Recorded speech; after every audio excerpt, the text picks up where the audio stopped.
What is up, everybody? Okay, so the buffed Lantoria, Lantoria Alter, excuse me, which I really was not expecting. So I guess the whole lawful addition to the data mine thing either just didn't get used or it's going to be used later or something. Who knows? But yeah, the buffed Lantoria Alter. This sounds amazing, but it's not. So what she used to have was 55% buster up for one turn, and that was it. Now, hey Shadow, thank you for the 5-month resub. Now she has a 55% buster up for 3 turns. You might be like, whoa, what an upgrade, but it's only for 3 attacks. And so if you BBB, which she can do, you'll use it all up in one turn.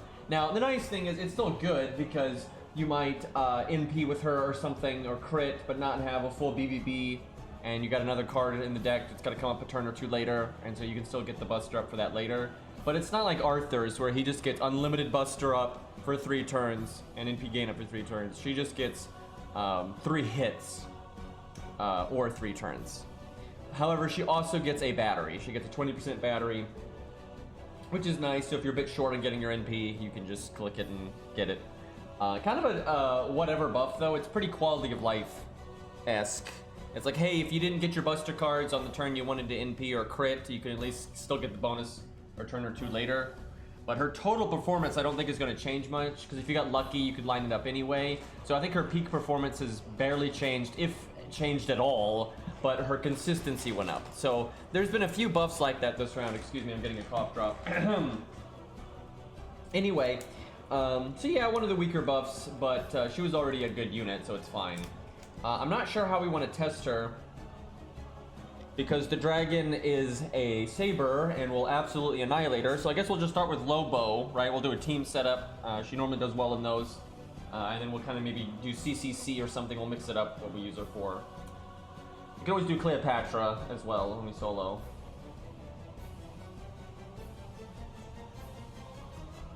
Okay, yeah, Lobo first, so that just makes sense to me. I've seen some people say that her skill got nerfed because it's only 3 attacks. And although it is weird that it went from unlimited duration down to 3 attacks, it's impossible for her to use 4 buster cards in a turn. So, you know, in worst case scenario, it's exactly the same, right? And in best case scenario, it's a bit better. So there's no world where it got worse. But yeah, there's no way for her to BB, right? You can't do that, so there's no way for it to run out in 1 turn. I mean, actually, it will run out in 1 turn, but it'll run out after your final attack, so. The one way it would be a nerf is if they somehow add a new mechanic to the game later, where you can temporarily do extra attacks or something, more than normal. But I don't see that happening anytime soon, so.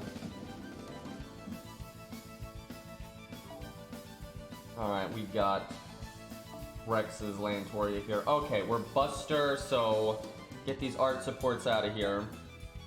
I might start with, I kind of want to say Chin, but I'm thinking maybe Hans, just to make sure we crit.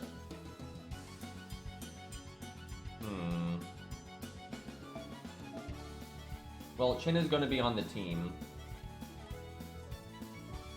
Yeah, Chin Hans seems fine. Now, she has absolutely no survivability whatsoever.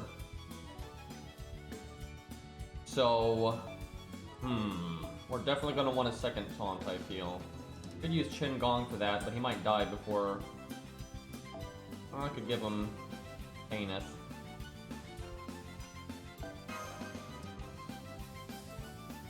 Question is, do I use Anniversary Blonde, or is that too much? Okay, literally for the first time we're going to use Leonidas. It makes sense here. Let's go Golden Carp.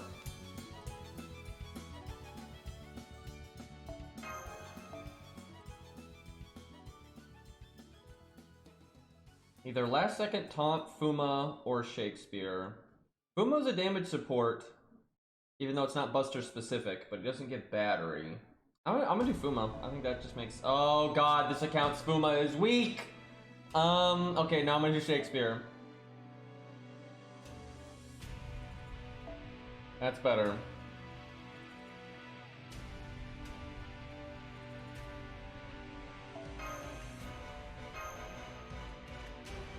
Do we anniversary blonde? It's certainly cooler if we anniversary blonde. She might not need it though.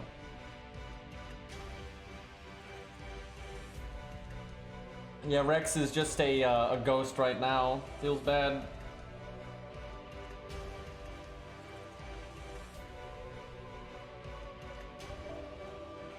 I'm gonna do this because her skills are better now, kind of, so cooldown reduction seems good.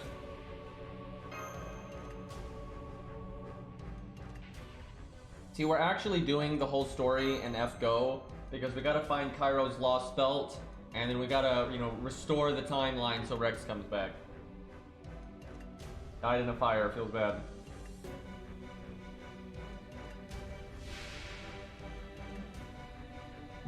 Okay.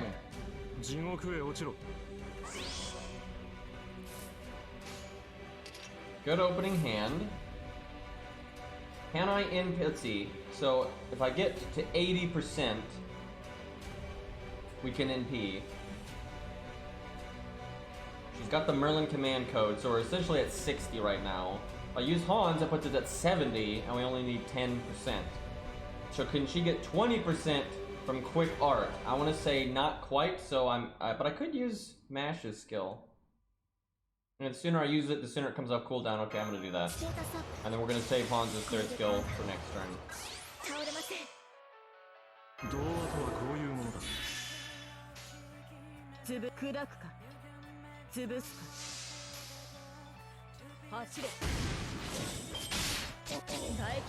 Well, so I was correct unless I get attacked. If she got attacked one, okay, and we got attacked one time. So if I did not get attacked there, we would have needed Mash's skill. But because we did get attacked there, we did not need Mash's skill, and I could have just done the first skill and NP. So the battery is probably going to go to waste here unless I want to use it after NPing. I only made 9 stars. This is not a particular... This is where Anniversary Blonde would really have come into play. Or I could have just used Han's third skill to have stars right here. But she makes stars. She only has 1 card. Okay, we're going Burr. Fuck it. Who needs NP game when you have see red, press red? Besides, the sooner I use it, the sooner they come back.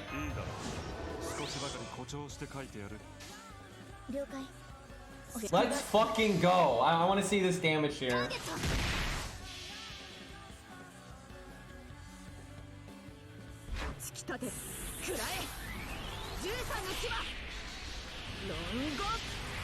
This is a really cool NP, by the way. I like it quite a bit. Okay, 43k at neutral. That's not too bad. And that was very minimal buffs there. Lobo really headhunting right now, though. He has double defense up. We ain't getting shit done this turn. Do I want to art chain for Mash, or do I want to get that quick card for her? I'll art chain.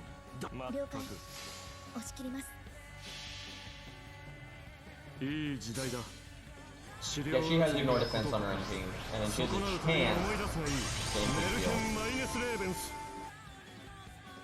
heal. Kinda wish she just would guarantee NP seal or not NP seal at all, but you know, they love their RNG when it comes to that kind of stuff. I'm not really sure why. I don't feel like it adds anything good to the game.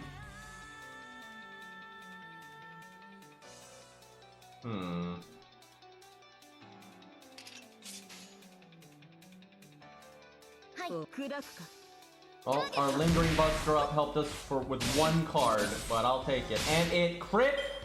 I like it! I'm not gonna keep doing pretty good right now, and I'd like to remind everyone she's an AoE unit, so this is not when you're necessarily supposed to be using her. She's performing quite well. And her skills are back, unfortunate. Well, no, I could NP right. You know what? Wait. I think I NP, but we don't use her second skill. I'm pretty sure that's the play here. Oh, I like it.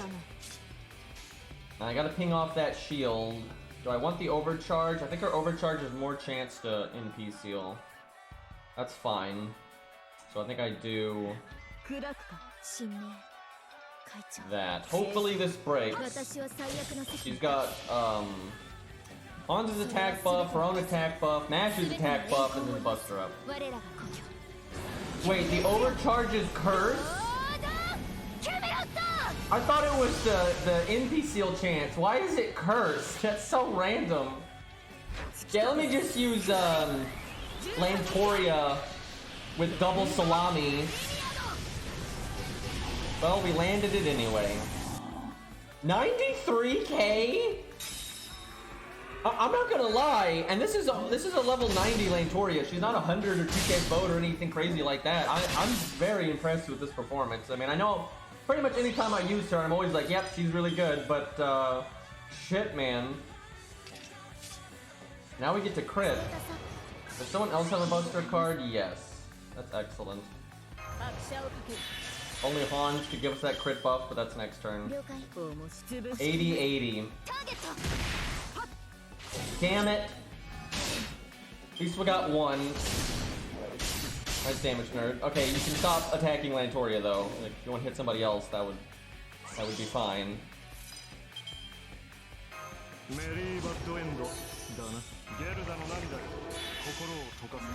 Alright, normally I don't try to save Mash. I'm still not going to use the invulnerability, but you know what? If Hans lands the defense buff, she might live, and then, you know, we'll just roll with it. We'll let that be if it happens. Watch her get insta-death here. Wait,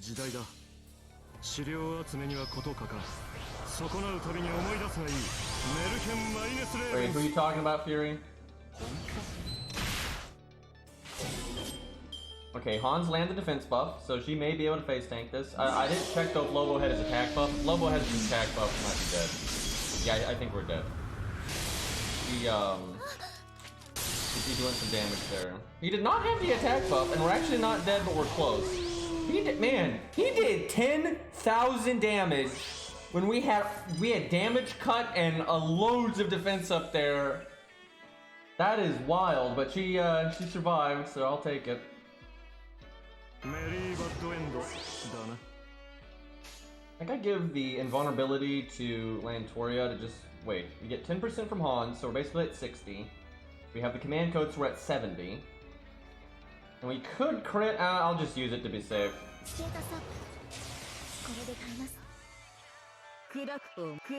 Unfortunate that we got that 60% buster crit that has to continue the evade. Okay, we needed it. Unless Lobo attacks, it's a crap load. And he did, we didn't need it. That's twice. And you can tell we didn't need it because we overcharged by, you know, more than her battery. If I wait one turn, I can get the buster up and attack up. Did Hans not land the defense up on Lantoria? I guess not. That means I need somebody to die soon, though. We need more protection.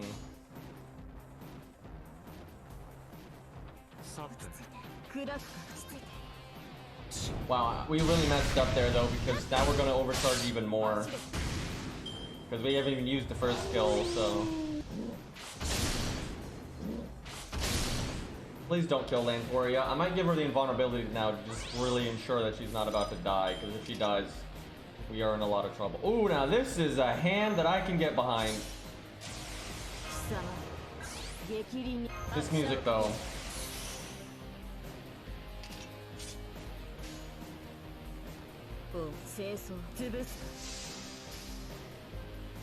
I'm telling you, this is a very good performance. I mean, we've been using a lot of units here that are pretty strong, and she's keeping up very well, and she's a freaking AoE unit.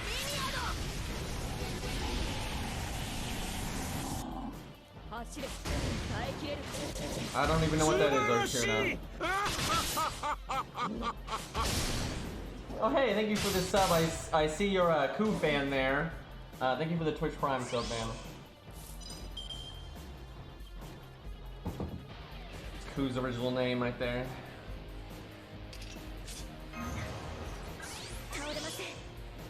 Did we miss that 70% crit? That's not the best feeling. Okay, can literally anyone die except for Lantoria, please?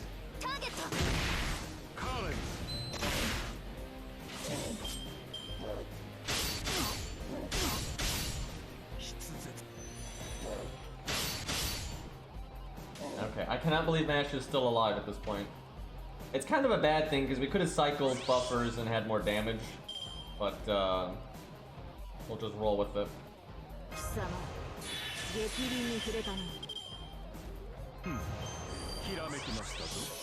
That wasn't worth it because I need to do the Buster up first. Okay, you know what? We're not going to do the Buster up first. We're going to do an off-meta combo because of this fucking evade.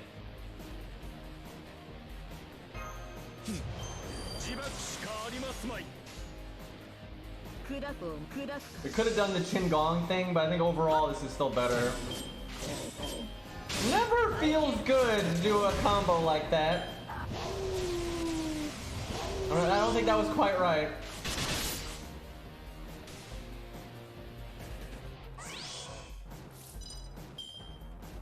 Okay.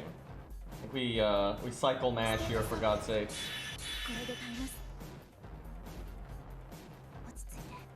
Gonna get one last bap in.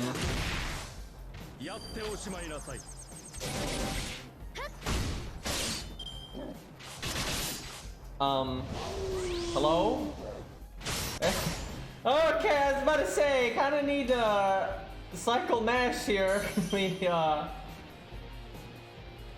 not face tank. I mean, I guess her taunt came back, so it wouldn't have been that bad, but jeez. How do I want to do this? I might just taunt Qingong, honestly.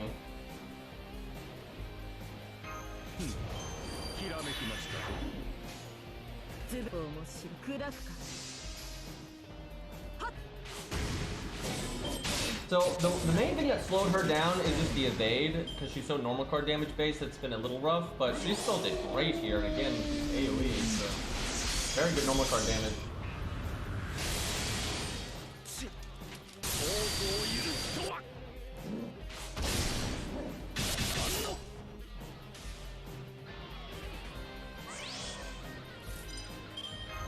We win this turn, most certainly.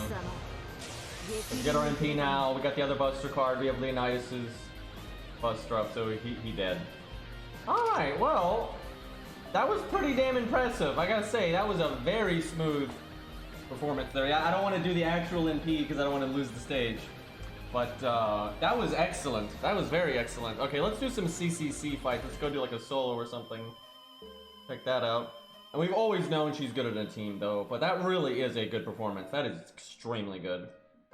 4-star AoE, neutral, in a single target fight there. That's just freaking good. Alright, what fights do I have on this account? We have Vlad. This account's eventually going to go to Kiara, so we don't have much. Alright, we'll switch back to our main. That's where we got better stuff. Lobo's had a rough time this week, although he's won a few fights. Whip out Samsung decks.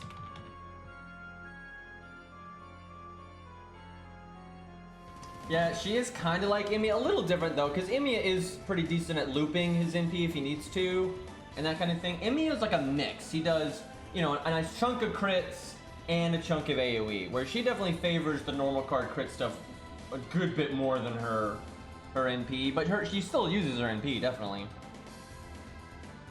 Where Emiya is pretty split between his NP stuff and his crit stuff. She's pretty much very heavy on the crits there. She makes her own stars too, though. She star bombs and star absorbs, so.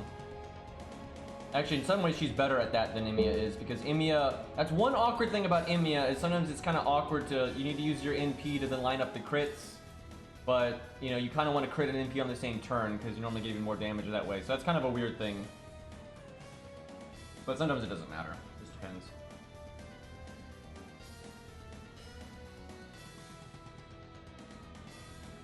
They're both very good 4-stars, ultimately.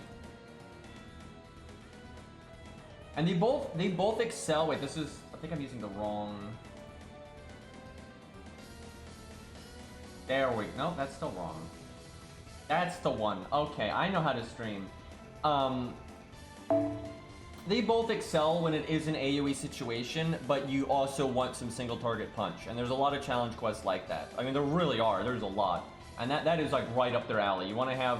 You want to murder a thing, and you also want to hit a bunch of things, right? And, but they can both stand in as a single target, right? I don't think either of them, like... Emiya is an okay single target if you go, like, heavy on the crits and stuff.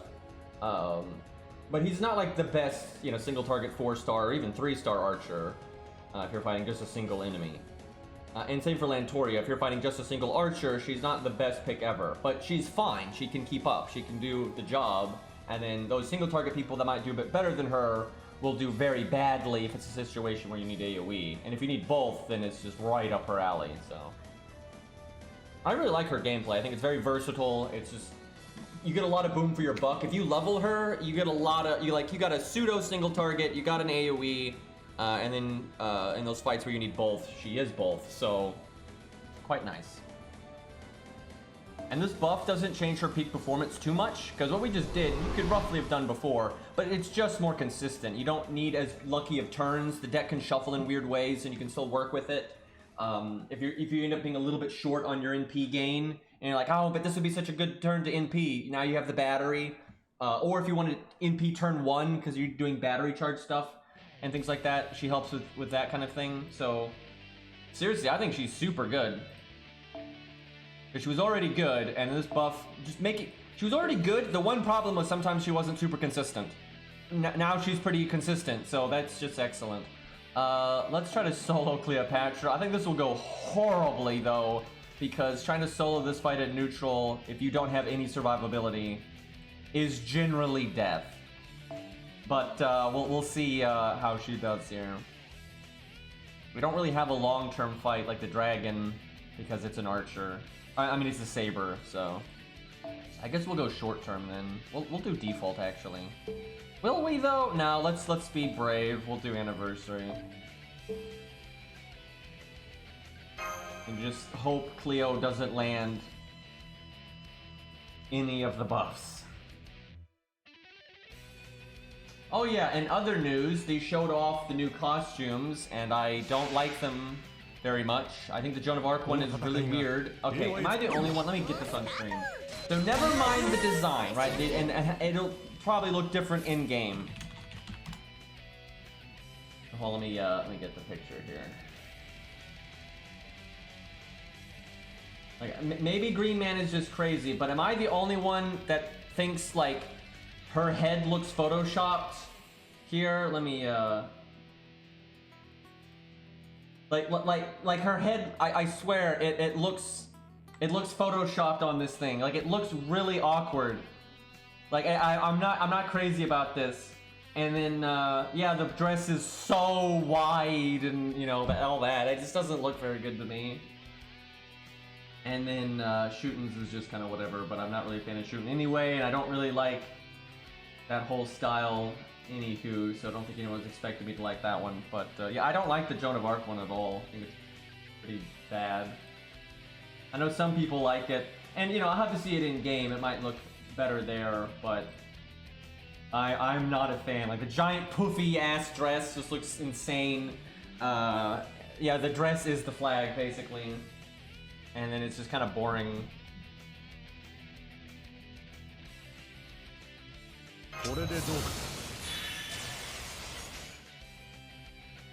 But apparently a lot of people like it, so it'll probably be popular. I guess we'll see. I don't like Shootin's art at all, but I really never liked that style, so there's only 2 more costumes.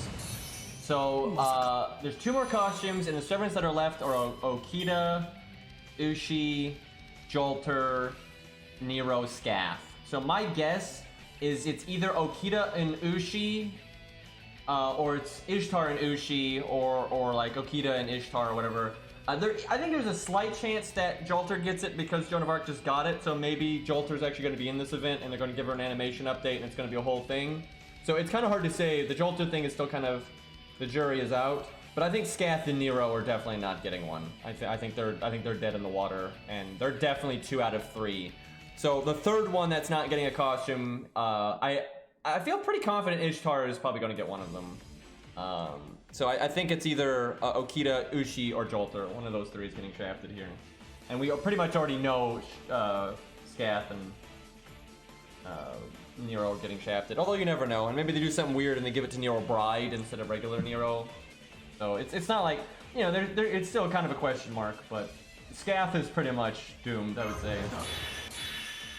I think a lot of people are like, oh, Nero already has 2 costumes, she doesn't need another. But that's what I was saying, they might just give it to Nero Bride. That might be their logic there. We'll just have to see. And the boss landed the Dude, there's no win. You cannot beat this unless you've got the command code at neutral, or you have a toolkit to help you. Because it's like, if she lands that right there, you now have 3 turns of 40% attack up and 40% defense up.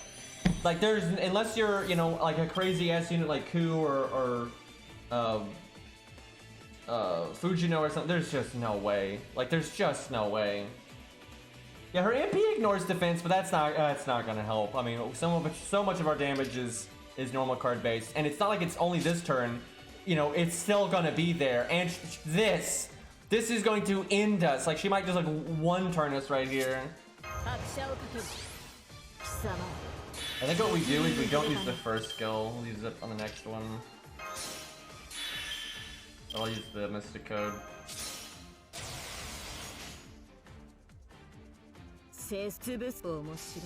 Seriously, when fucking Cleo lands all those buffs, it's so bad. It's so bad. That's why though Ku is good for this, because he has so much not taking any damage to that 40% attack that isn't that big of a deal.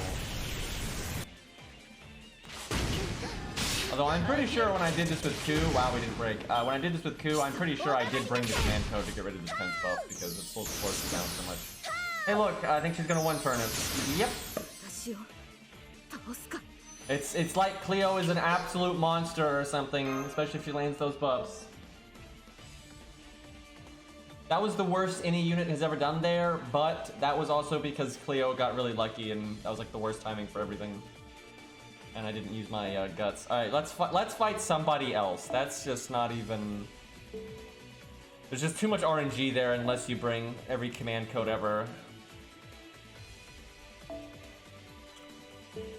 I think this is Kiyohime. This will do that. Neutral. She hits pretty hard too. I'm thinking Anniversary Blonde is not going to be right though. I think we're gonna need some survivability. You know, she could probably lose to Tesla because of the whole NP gimmick there. She could win too. She could 2-turn it if you get lucky. Like, she could absolutely 2-turn that. But if things don't work out quite right and you end up 3 or 4 turning it, you're probably gonna die. So. I mean, I am convinced nobody actually remembers what Imperial Privilege does in lore. There is nothing about what Imperial Privilege does that should translate to all card type up, or attack up, or defense up. That's literally not what it does. Like, has nobody read the character material books? It's not like a generic attack up or defense up, or it's literally none of that. Like, you're able to get the skills, you know, other skills basically, and now you can't get anything. You can't get like the really specific ones and that kind of thing, like the personal skills of people and things like that. But like, it doesn't. People have this idea that it's like this. I don't even get it. People are like, oh yeah, Imperial Privilege, you can just do anything. It's like, that's not what it does. Anyway, not the best opening hand, and we have art down. We only have an art card, but at least it's an E-game, so I'll take it.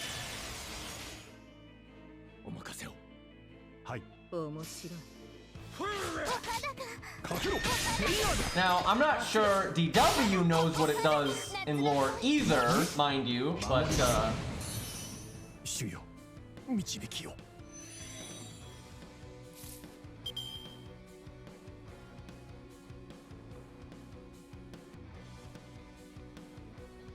I mean, it can mean attack up or defense up, sure. But that's not like exclusively what it does. And what someone was saying in chat is like, oh, lore-wise, giving attack up and defense up doesn't make any sense. It should give all card type up. That does not make any sense. There is nothing about Imperial Privilege that would make it specifically about attack up or defense up. Now, it can do attack up or defense up, sure.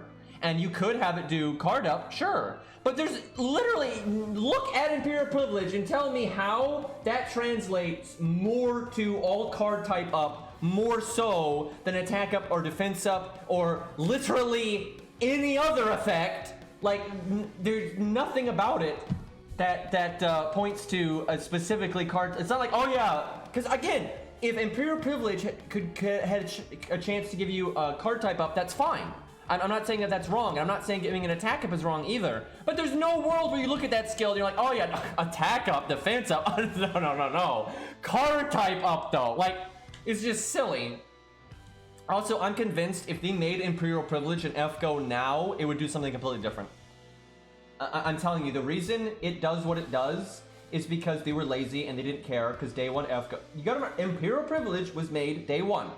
They did not give a fuck day one. They did not. They literally did not. And like they've talked about this, they did not plan for this game to blow up like it did. It's just obvious. When you look at all the way the day one was set up, they weren't thinking about, is a quick chain actually on par with an art chain? They weren't thinking about like any of it. They were just slapping shit together, right? And they didn't give out data mining information. They didn't want you to even know what Imperial Privilege did. Its tooltip just says apply a random effect. They just wanted people to be like, and they couldn't think of other random effects at the time because day one FGO's scope was pretty limited. Like, oh yeah, just slap, attack up, and defense up, and have them proc at random, and like, oh, what am I gonna get? It's a cookie jar, right? Like, it's nonsense. If they made it now, it would probably be very different than what they made back then. Yeah, Ozzy's got the best one because he's got another skill that makes it always guaranteed, so... Or does he make it 80% instead of 60%? I haven't used him in a while. I want to say he makes it 100%. Isn't he 40 or success chance, or is he just 20? Because if he's 20, then it's 80. But you could use the command code and then make it 100. That's a little awkward, but I mean, you could do it. He makes it 100. That's what I thought, but I was like, am I crazy here? I'm just looking this up. I thought he gave 40%. Yeah, he gets 40%. It is 20 when it's not leveled. If you don't level it, it's 20. So then there's still RNG, so. Okay, boss has 180. I think we do the same thing where we don't use our first skill. I almost wanted to not use Anniversary Blonde Stars there.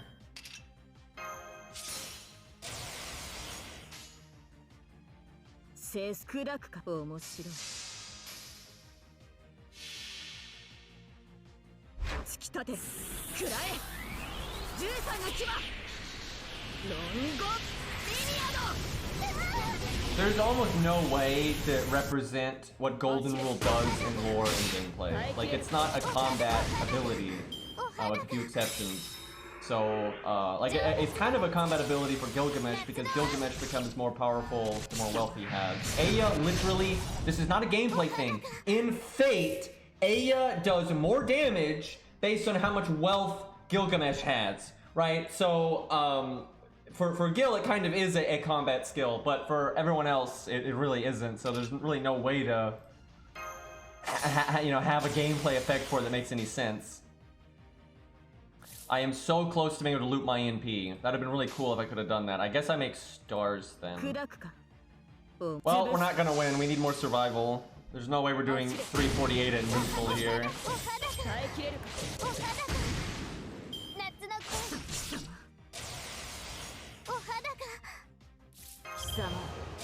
We do get one last glorious turn here, but we don't have our crit buff anymore. Not too bad for neutral. Not amazing, but, AoE. No survival.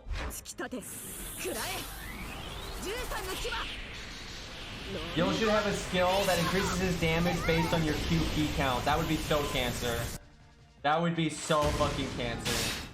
Wow, though. We did some damage there at the end. We might be able to win with the different Mystic codes and Man codes and all that. Possible.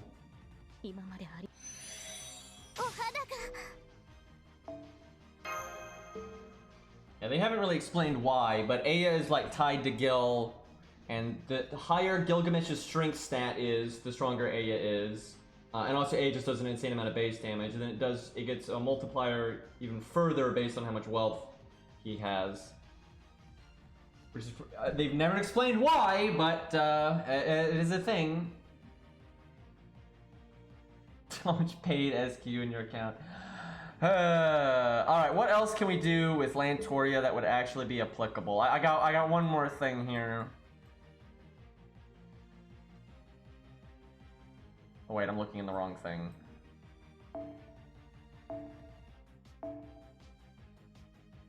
I don't think she can win this either. She's really not a solo unit. She is such a team unit. Star Absorb skills just don't... You know, they don't really do a lot in team play, where they do a lot in they don't do a lot in solo play, excuse me, but they do a lot in team play.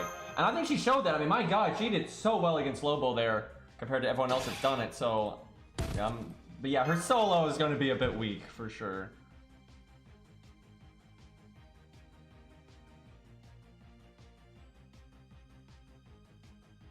Yeah, it does make stars too. But it doesn't make a huge amount, and like the reason for that is because like, oh yeah, you have the star absorb, so you know it's fine, right? But in a solo, it's a little depressing. She's certainly not like the worst solo unit, especially for an AoE. You know, there's some AoE units out there that are really bad in solos like this. But I'm just gonna reset. This is such a bad hand.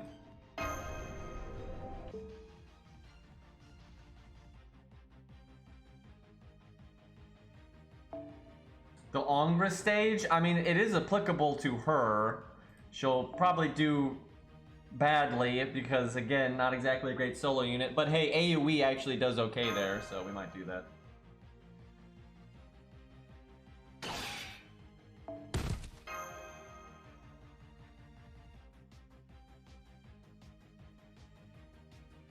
That was cool, though, that Kana soloed that. Needed the Yang CE very much so, but... Jousting match, yeah, pretty much. I think she has even more health than Kiyohime, so... The first health bar definitely does, I don't know about the second one. I think Kiyohime had 180, so it's like 40k difference. And 40k at neutral is a lot. It's not too bad when you're counterclassing, but at neutral that's pretty brutal.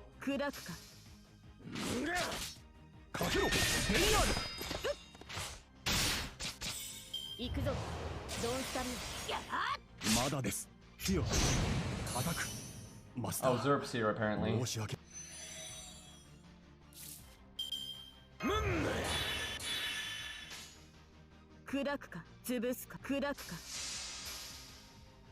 Hopefully the boss does a quick charge at a really awkward time.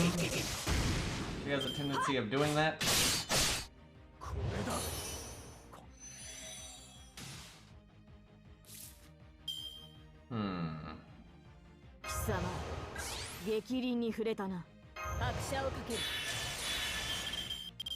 Damn it, I was so hoping we'd get better crits there. I think do I go for it? Man, this is gonna be awkward.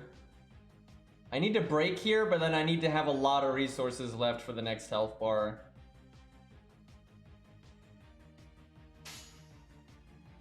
I gotta at least use this. 50-80. When has 50-80 ever gone wrong? It's a coin flip and then a Han's buff.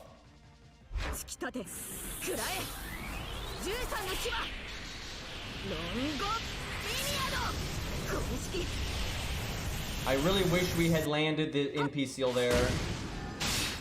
Nice, there we go. RNG, baby, I'll take it. 352, we are so dead. Okay, just don't quick charge and everything's good. And if she quick charges, I mean everything's not good, but we'll have a good run. If she quick charges though, it's just death. Damn it, we didn't make it to our NP. Okay, we're good. Oh, okay, maybe we're not good.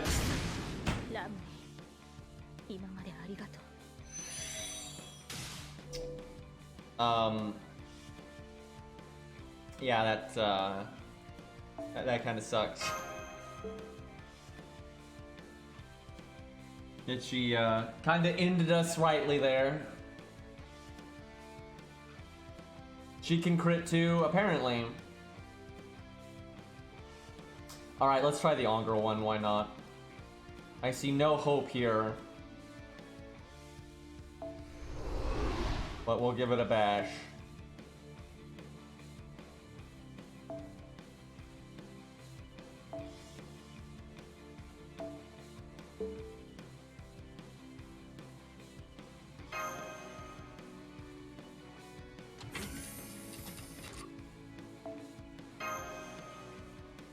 We don't even have the Yang CE, and Canis only beat it because of the Yang CE, so...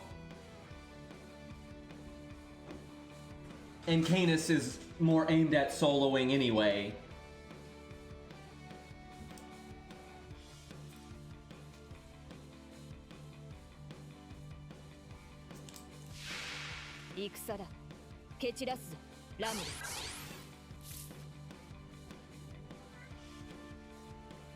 Yeah, I know, right, Rex? I know the feeling. As I got 2 Kiaras, wasn't great.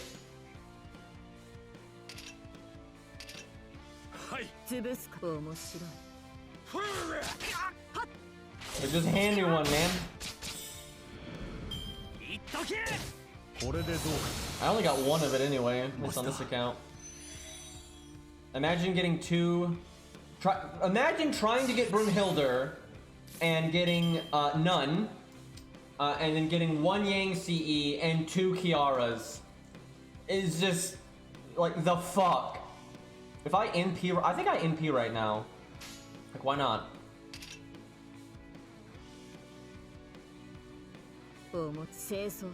And then we taunt next turn.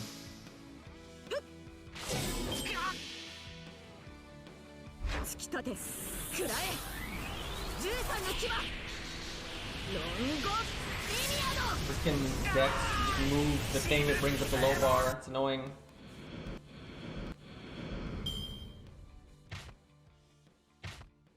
Okay, Emiya shows up soon.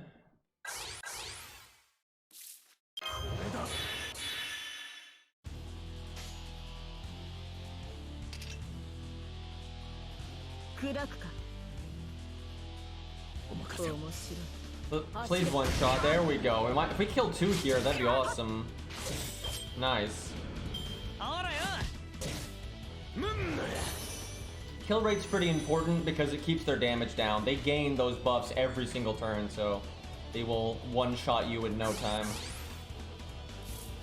Unfortunately, I'm not even close to getting my NP, so that's a bit of an issue. Okay, what I'm gonna do is I'm gonna do this to get NP gain with Overkill, and then also that Augur has more buffs. And then next turn we're gonna hopefully go boom. Look at that! With just 1 buff he did that much damage. Holy crap.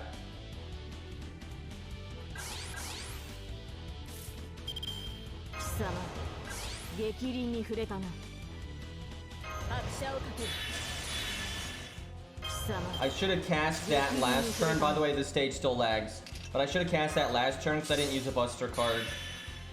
So I would have the cooldown just would have been 1 turn shorter. That's actually a note that might matter because there's no way we're living 3 turns, but we might have lived 2 turns.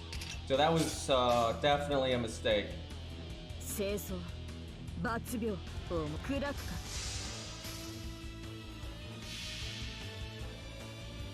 Yeah, Canis has actual survivability because she has a damage cut, guts, and attack down, where Lantoria has none of that.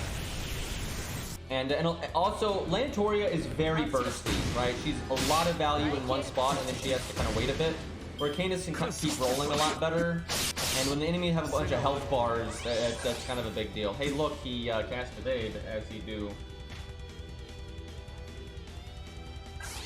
Get a better phone, indeed. So yeah, look, my skill, if I used it a turn early, which would have had no drawbacks, it would come back next turn. Wow, we had a bad time here. We had a really bad time here.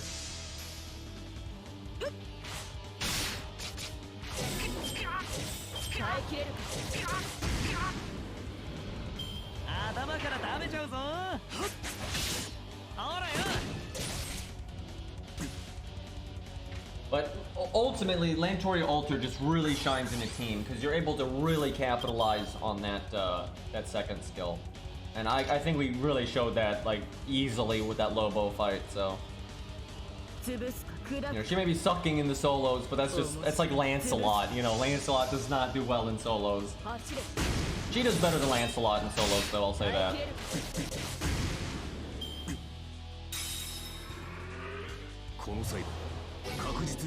Oh yeah, that's a gimmick.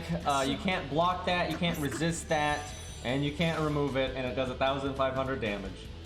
I think if things went really well, and maybe you did have the right like command code, CEs, all the bells and whistles, she could probably break 2 health bars, but I think that's about as much as she could do. We could have got another burst turn in there. He's definitely never getting through that final health bar though. He gains a 3-turn invulnerability, so that would be death.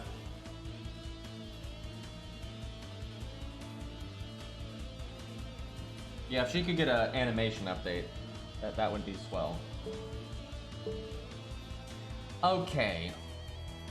Well, I think most of what we wanted to show was easily shown in that Lobo fight, so I guess we don't really need to prove anything else.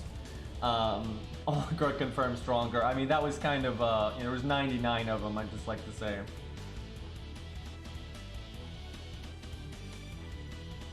Okay, well, what's an applicable unit that's like very similar to Lantoria? What's her competition? Like, what's our direct competition to her?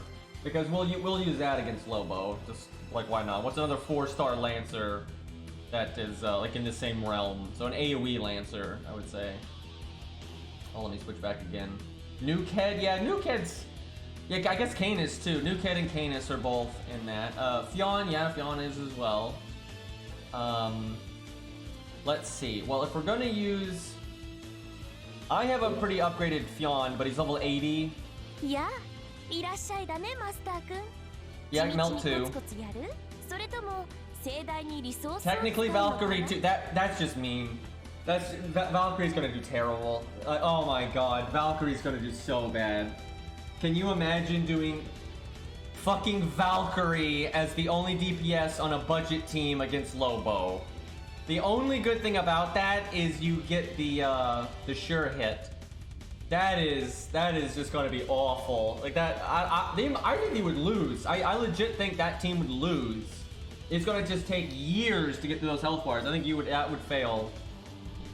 Now Arjuna's Valkyrie might work just due to the fact that they're level 100, 2k foe, NP5, all that stuff. Here, I'll slot my Lancers that are applicable. The problem is mine are either stronger than the Lantoria we used or weaker. I don't really have anything on par. Because my Canis is stronger, and my Fionn is definitely weaker. Panda Lancer is not applicable at all. That's not applicable at all. Like, Lantoria is an AoE bruiser. Panda Lancer is a fucking utility. There's nothing more to it than that, really. They have, like, literally nothing in common other than their rarity. I guess I'll put up Fionn. He's at least a higher NP rank. I guess that's fair. I'm gonna give him command codes. Well, we'll probably use Valkyrie because I'm just curious. Come at me, bro. Pretty much. There are times though that she is so good. There was, oh my god, I was trying so hard. The tower event that we just had. One of the major floor bosses was Medea, and to make it spicy, I was doing it at neutral. Right, and I was trying to not use any of my like level 100s or anything. So I was using Panda Lancer against Medea, right? And Medea had break bars and some gimmicks and stuff. And the main threat was the ads, and she had Saber ads, and obviously, you know, Lancer not good against Saber. I kept being 1 turn off from beating that stage, and I wanted to make that a video so bad, but I just could not get that 1 turn. I could if I used like George's Bond CE, but I don't like doing that kind of thing, so feels bad. Okay, let's get those command codes. Yeah, we'll do. We'll probably use Nukehead. You got Nukehead at 90 in P2. That's perfect, pretty much. Yeah, we'll do Nukehead. We'll do Valkyrie. We'll do Fionn. Fionn is, you know, lower level and everything. Might do Canis after too. She's a lot more upgraded, but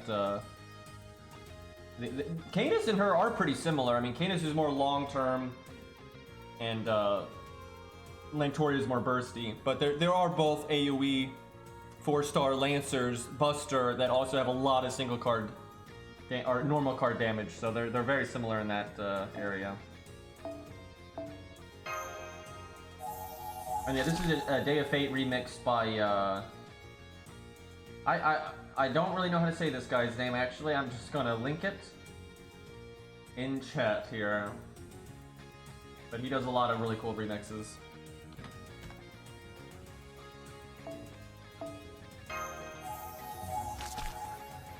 I don't think Fionn will do that bad. Now, Fionn is not a normal card damage dealer. He is an AoE, right? He's just so much AoE.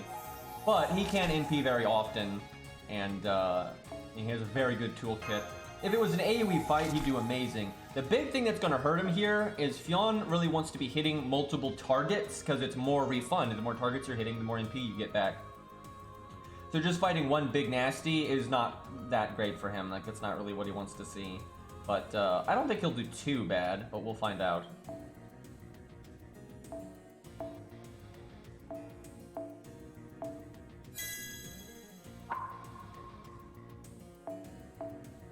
We don't normally we do the defense removal, but I'm gonna do that.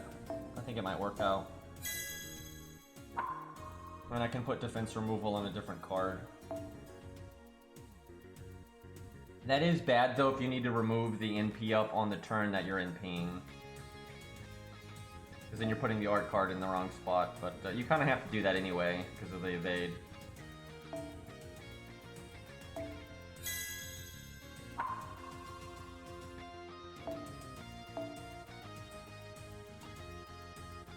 Yeah, Lantoria definitely has more burst than Canis. If Canis wants to do huge bursts, she can do it. She can do massive bursts because to crit up from her NP, but she needs help. If you're in a team setting and you're wanting Canis to just have a huge burst term, she very much needs the teammates to help set her up.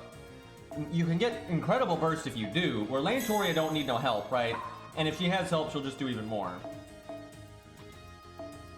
But that's good. I think they're balanced pretty well against each other. I do think Canis is probably a little bit better, but they're both really good, and especially in team play, they both get the job done really well. Okay, let me switch accounts.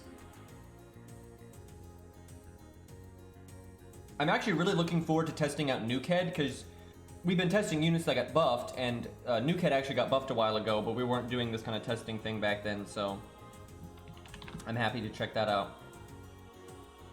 Nukehead has a bit of a normal card thing going on.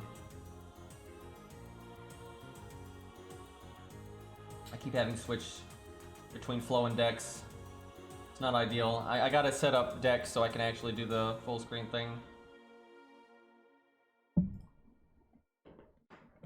You have to like enable developer options and nonsense. Yeah, she has crit up and buster up, and I guess quick up too, but you're mostly going to care about the buster up for that kind of thing.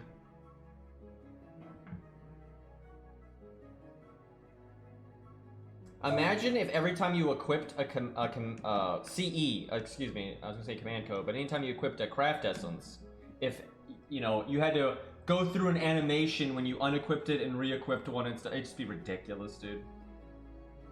But that's what command codes are like for some reason.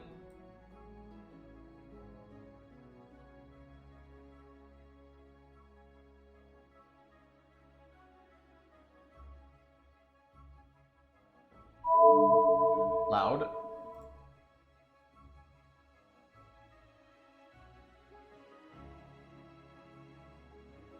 This is kind of exciting. I don't think very many of these are going to keep up with Lantoria, to be honest. I think some of these will work. I think some of them won't. We'll find out. At some point, we need to use Phantom as the DPS here. And just cry.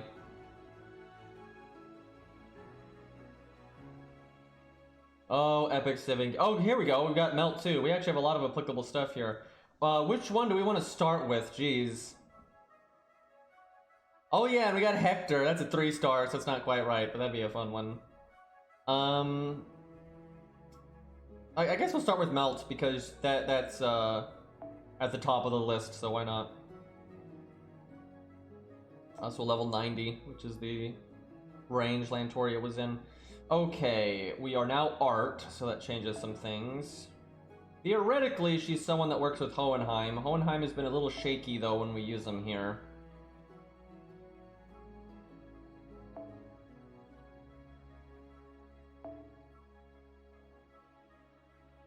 Definitely prefer George for this.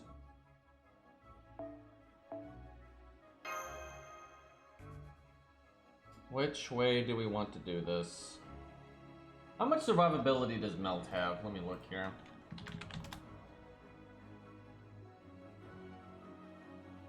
Oh yeah, her name is technically Mysterious Alter Ego. Please. I think it's like Lambda or something. Okay, she's got invulnerability. Right.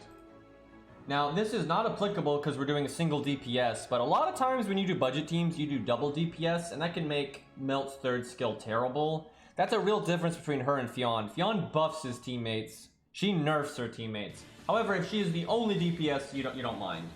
But for budget setups, it's very common to do 2 DPS, so it can be a drawback.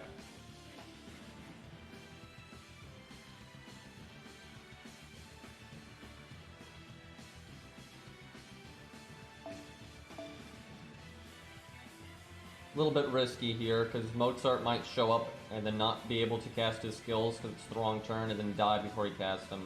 That's why a lot of times I give him a survival skill, but I don't want him to live too long because I do want to cycle into Hans, so...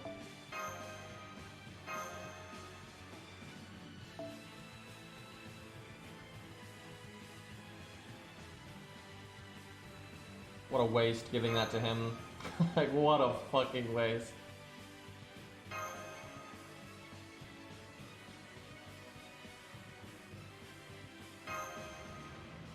I have not used her in a while. The last time I used her was when I was making the 4-star tier list video.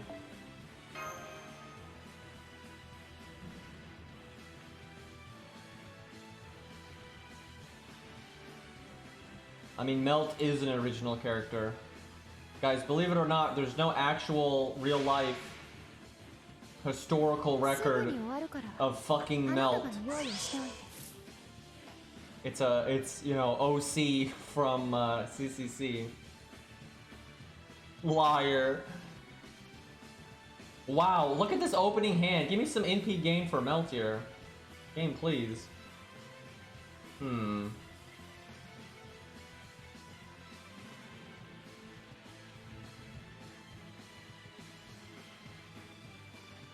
She can...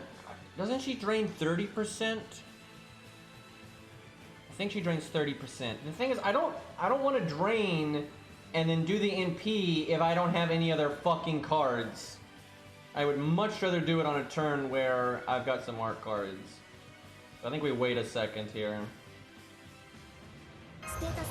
I'm gonna go ahead and Hohenheim NP though, just to get the attack down.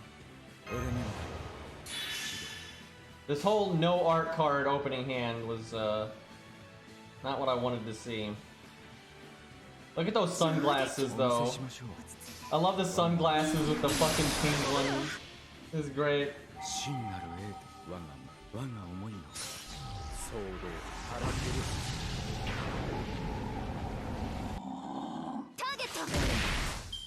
Oh yeah, we should change the title because we just finished the Artoria. Although technically we're still testing her right now because we're using a lot of other units that are very similar to her, 4-star AoE Lancers and whatnot, but not the most scientific because they're at different MP ranks and level ranks and all kinds of shit. Okay, this is a better... Okay, wait a minute. She won't drain as much though because Hohenheim actually doesn't have as much NP. So she'll get like 35%. And then Nash can give the other 20% if we want to, though. That means I should have cast the goddamn battery skill last turn. I think that I'm correct here, though. Let's see.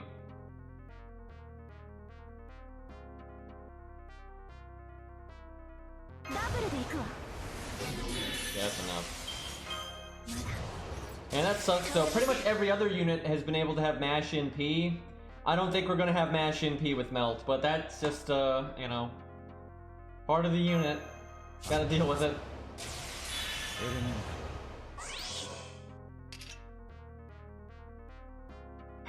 I have to pick between the first card art bonus and the extra attack.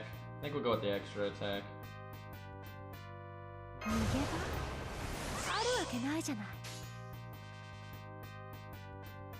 Do we though? Yeah. I need the damage anyway.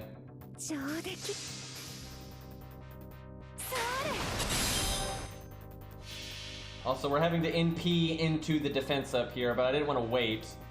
Waiting would have been really awkward for our deck. I'm hoping we just get really good refunds, so...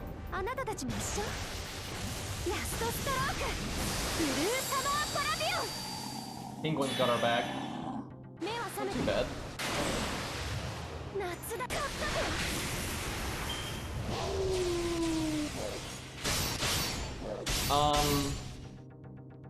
Yikes, could you— why does he never kill Hohenheim? I swear, every time we decide to use Hohenheim on the front row, it just does not work out, like every damn time.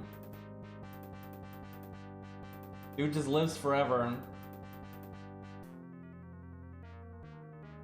Oh right, I could have done her second skill and we could have done art, quick art. I totally forgot that she did that. That is such a niche thing that she has, where when the field is water, she removes evade. Specifically evade. She doesn't remove defensive buffs, she specifically removes evade, but only when it's water. But she makes the field water with her second skill. Well, we'll do it on the next one.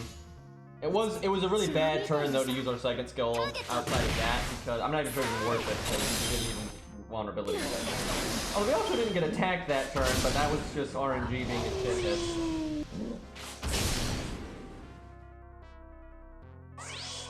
Okay, now this can be a decent turn.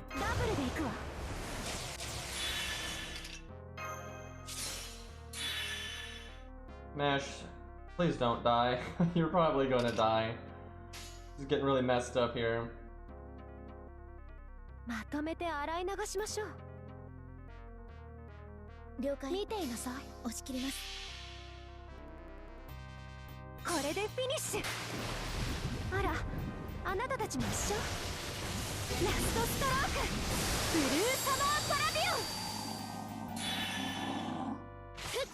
$29K?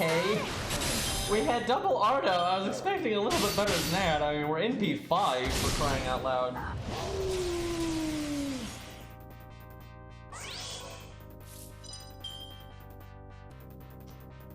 Can't quite get enough battery here.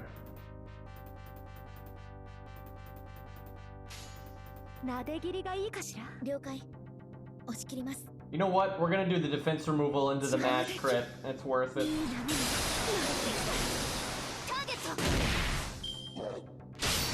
Well, Mash died right before... You know, I should have invulnerability'd her there. It would have been worth it. This is not good.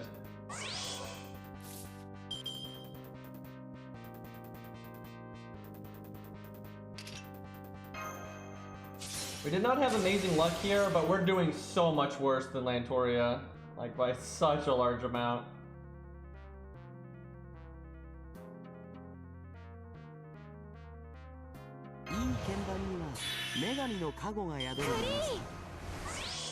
I'm worried. Fuck, I'm doing his art up because I'm worried he's gonna just empty Mozart, and that's that.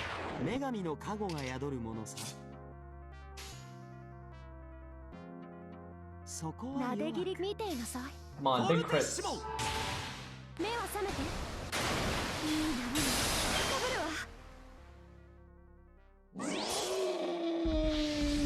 probably do melt one more time because we did get bad luck, and I don't know if I even misplayed though. The way, like using the second skill later ended up working out, so.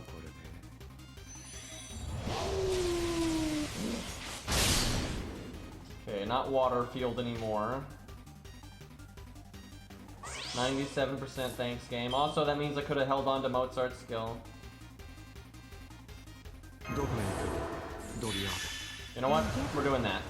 あるわけないじゃない。いいだろう。少しばかり誇張して書いてやる。上出来。まとめて洗い流しましょう。抱っこ。二度と地上には。 This is not going well. It's like she's an AoE unit or something. 資料集めにはことかかん。損なうたびに思い出すがいい。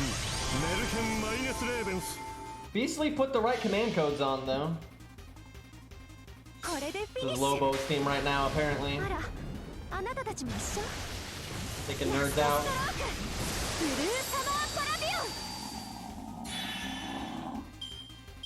ン。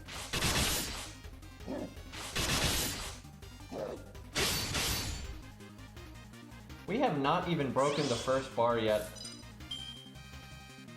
メリーバッドエンドだな。まったくいいぞ。 Like Lantoria was near victory at this 親 point. 姫。つまらず。目は覚めて。 Okay, broke the first health bar. Now we got an even bigger health bar to go. Thanks for the NP game, nerd.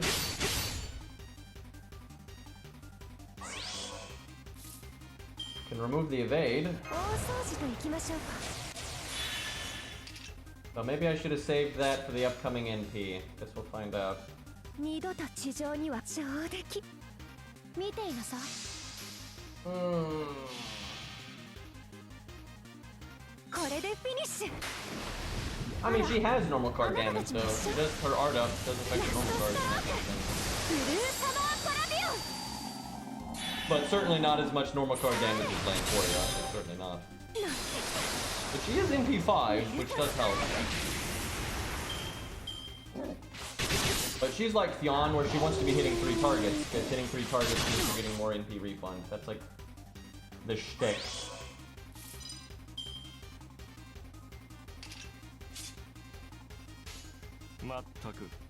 見ていなさい。いいぞ。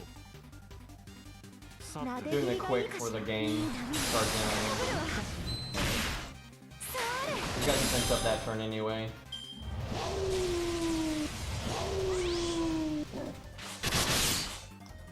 Mozart is living longer than I would like. I need him to die though, because I need a taunt to come up. The sad part is though, we're never really getting good use out of his art up. He's having to use it on turns that we're not NPing. あるわけないじゃない。上出来。クレッシェンド。目は覚めて。 That was a decent art card right there though. Okay, thank God. How bad are we going to waste? Although not for Hans. We're not out of this yet, but it's looking grim.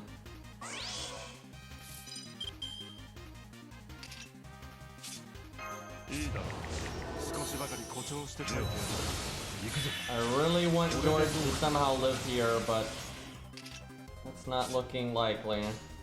見ていなさい。二度と上出来。いい波がかぶるわ。これでフィニッシュ。あら、あなたたちも一緒。ラストストローク。ブルーサマーパラビオン。目は覚めて。夏だ。勝ったぞ。 41 stars though.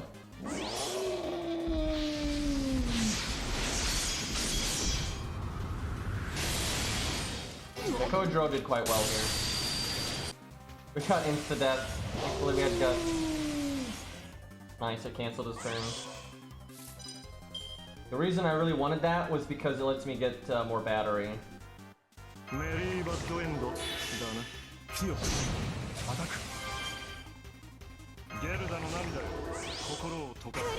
I so wish we had our water buff right now, because then I could Hans NP, Melt NP, then the quick card. But now I kind of have to do... I guess we'll just pretend Hans didn't land the attack buff and we'll use it next turn. まとめて洗い流しましょう。上出来。 Yeah, I've got a VOD. You can actually, I'm sure you can find the VOD on Twitch still, but it's also on the YouTube channel. ラストストロークブルーサマーパラディ Kojiro, or either Kojiro or Regent is in the name, so. それまだですマスターもう Kojiro had one of the more impactful buffs, though, from this round of buffs.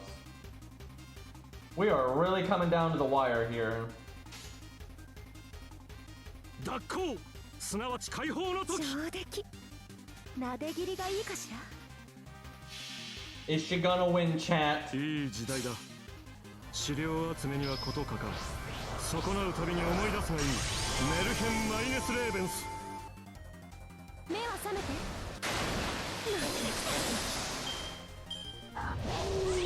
No, I don't know. Oh, okay, no. Are you really? If he just killed Hans there, I think we might have had a decent shot at it. And now Hans, look at this. Hans, what are you doing? What are you doing? You could have died right there and given us our deck. Instead, you take all of the cards. Why do you gotta be like that? I see, if he had died, I could use my invulnerability and get full value out of it. Now I'm worried that I'm going to use it and just whiff it. Okay, we have defense up and heal. Is there any world where I don't use my invulnerability right now and I hope for some kind of... No, I think I have to just... This sucks. This sucks.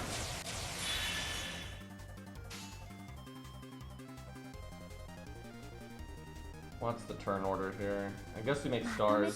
てなで切りがいいかしらこれでフィニッシュあらあなたたちも一緒ラストストロークブルー Imagine if she removed the evade after damage. カーレン それ If he had killed Hans there, I think we might have won because we still have a lot of health on melt, and then I would, you know, evade or invulnerability and get all the MP gain from being attacked, and have access to my deck a lot. I think it'd been all right, but now I think we're screwed. いいぞ 見ていなさいなで切りがいいかしら Maybe I need him to kill Hans. That's the thing. I really wish that I'd 行き crit. なさい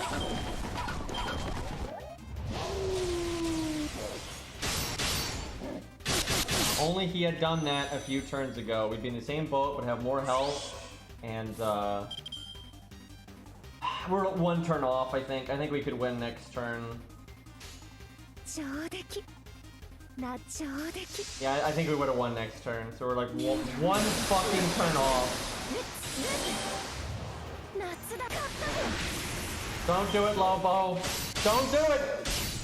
He did it. 覚えてなさい次はダブルスコアで勝つから So if the RNG at the end there had been different, we could have won. Good try, kiddo. Certainly beatable, but yeah, I need a little bit of better luck on that one. Pretty obvious that Lantoria is better when you're using an, you know, stand-in for single target. Okay, now Valkyrie here is significantly more upgraded than Lantoria was. Like, significantly so. She's 10 levels higher, and she has 2k foe, so she's essentially 20 levels higher. That is very significant. And she's a higher NP rank. However, I think Valkyrie is a significantly worse unit. So I don't even know how this is gonna go. We'll find out. Okay, definitely Hans first. Let me think. Wait, is she not 2k foed? Is she 1k? No, she's 2k. That's 20 levels. Because Lantoria was 90, Valkyrie's 100, that's 10, and then 2k foe is worth 10 levels roughly. So it's not quite 10 levels, but it's almost 10 levels. It's like 9. I think it's like 9 levels or something. Like, it's super close. It's essentially a 20 level power difference. Like 19 or 18.5 or some nonsense. What's our supports here though?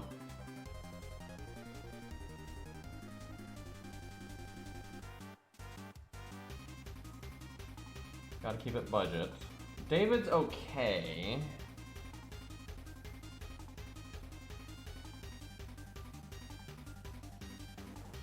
Asclepius is okay.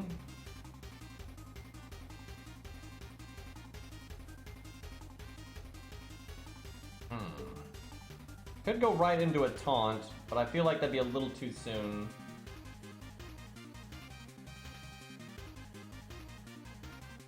I don't mind any of the Valkyrie, but I would say 1, 3, 2 would be the order for me. Actually, the green one by a lot, and then 1, 3, 2, but sadly they're never gonna make that one playable. I mean, I guess in a way they're playable because they're in the NP, but that's it. I don't really know what to use here. If Alex or Fumo had better skill ranks, I would use them, because they're technically supports.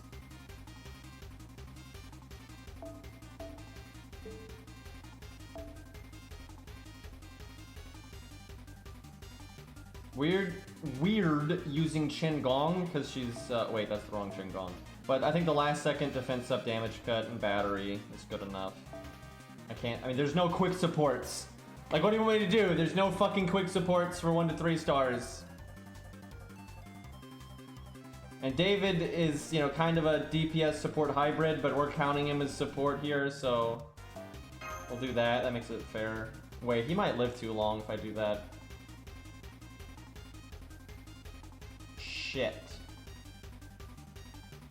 Chat, I think my UI's bugged. None of Valkyrie's numbers there are yellow, right? Under skill ranks and NP. And if they're all white, that would mean Valkyrie's never been buffed. And that can't be right. They wouldn't do that, would they? Feels bad, man.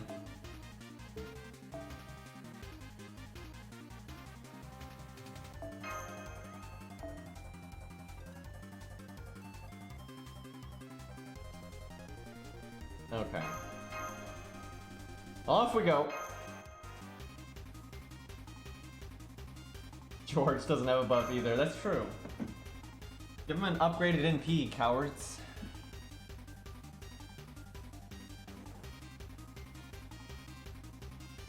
Oh, Ozzy. Ozzy's so good, though.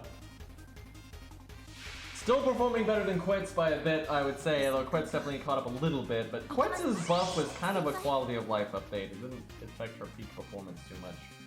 But Quetz is still great. Quetz is very strong. But Ozzy's redonkulous. I like how Quetz and Ozzy both just completely wreck Demeter. It's like not even a fight. Arjuna, I think we might want some different command codes. I'm just saying. Lobo is not divine. Do I third skill on Hans even though we don't have much gain here? Okay, for once in my life, I'm going to do this.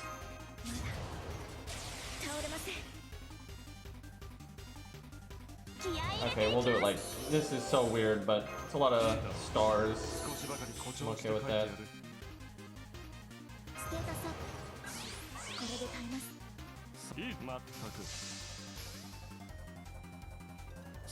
Yeah, and Kiryu's anti-divine.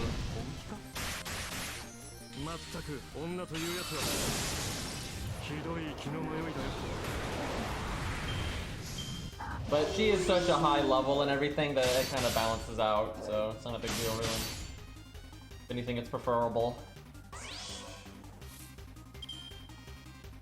Okay.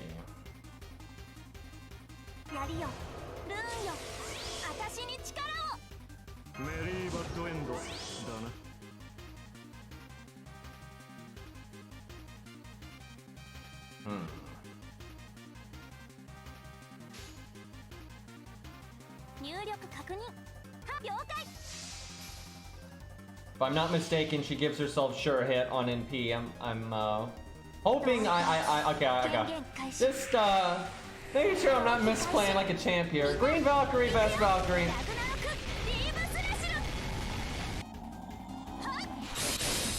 Yeah, Pravati is definitely better than Valkyrie, but what are you gonna do?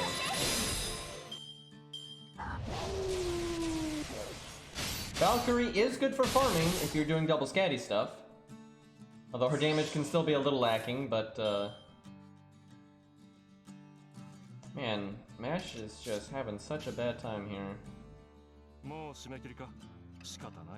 NP gain or damage? We'll do damage.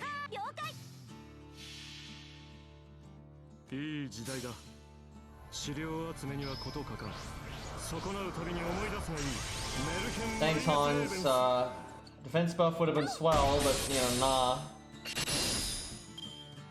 Valkyrie has a lot of self-survival, so that helps. Yeah, I'm not worried about Valkyrie dying early, I'll at least say that. I wish I could NP on this turn. God, that sucks. I should have gone for NP gain last turn, because we still have our NP up, our quick up, and our attack up. But we're gonna lose the quick up and the NP up, even though we're at 96%. Oh, the pain.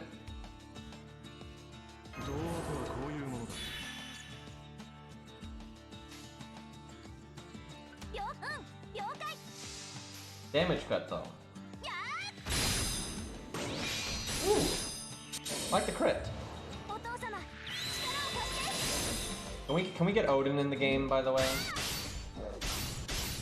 Now someone's gonna say Castraku's already in the game.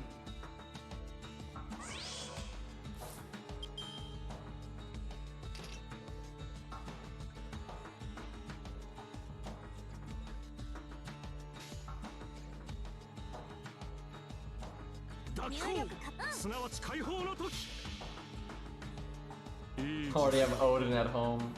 Nodin.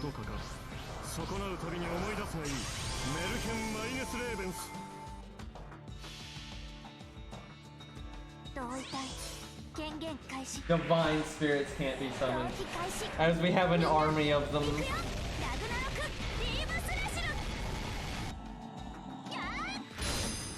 But nice Ishtar, by the way.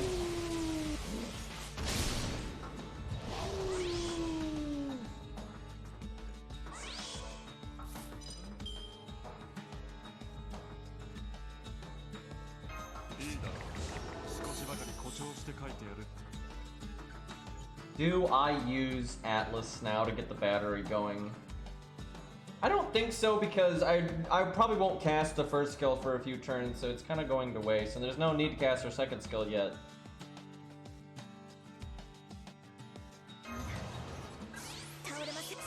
Mash did not get her NP up, but I was kind of ignoring her cards.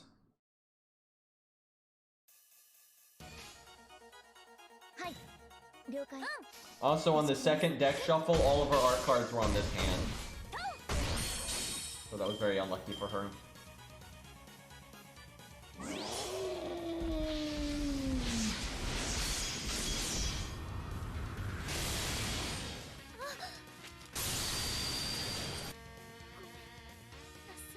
Yeah, we have a Buki too.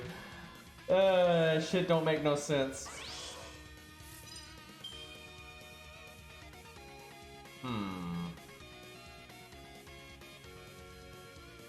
One thing that would have been nice about using Why are Valkyrie's cooldowns so long?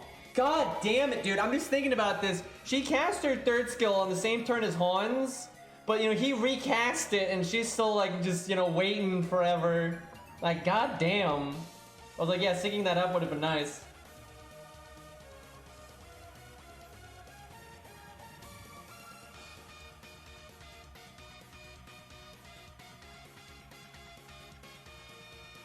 I wonder who would be more popular, Demeter or Aphrodite. I think Demeter, if they both got, like, screen time and everything.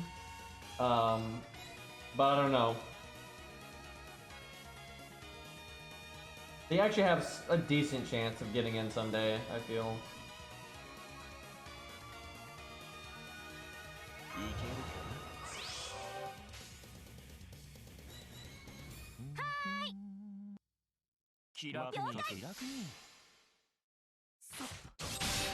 I think Aphrodite, though, will be characterized very differently if she's ever put in the game, because they are pretty clear about this, that she is very warped because of the circumstances in that Lost Cult. So she'll probably act quite different if we get her. Unless they give us the Lost Belt version, but I suspect they won't do that, but you never know.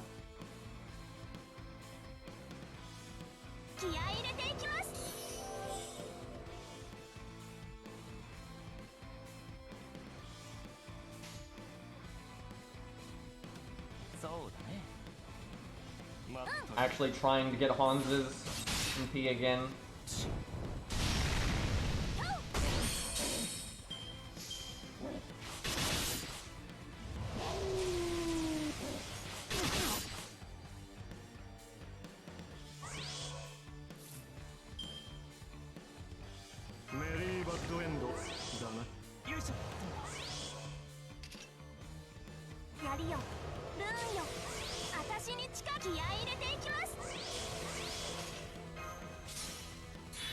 Finally got to use Atlas.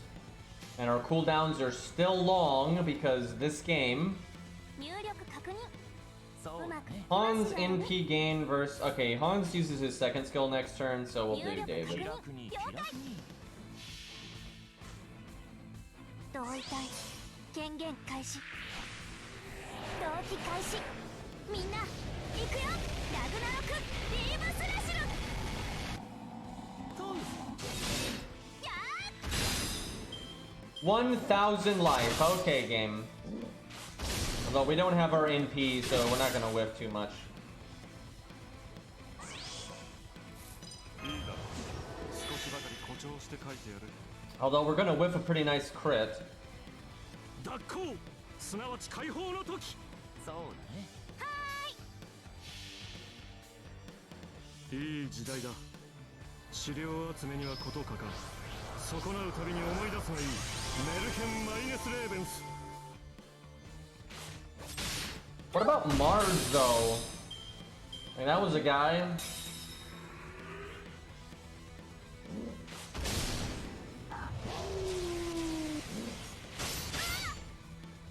From what I have seen, there is not even close to the amount of demand for like Aphrodite or Demeter or Zeus as there was for FGO. Like, it's not even close. I think in the West, if anything, there's probably more demand, but the West is such a small part of the player base and they don't even pay attention to it. Yeah, sadly, you know, there are people that want them for sure, but it's not like some insane outcry like with Jolter and all that. いけるか Jolter was so ridiculously popular in Orleans.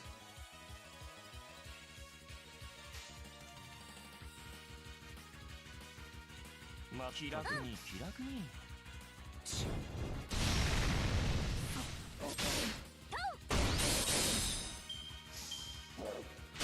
I want Primordial Chaos to be playable, but let's be real, that's definitely not happening.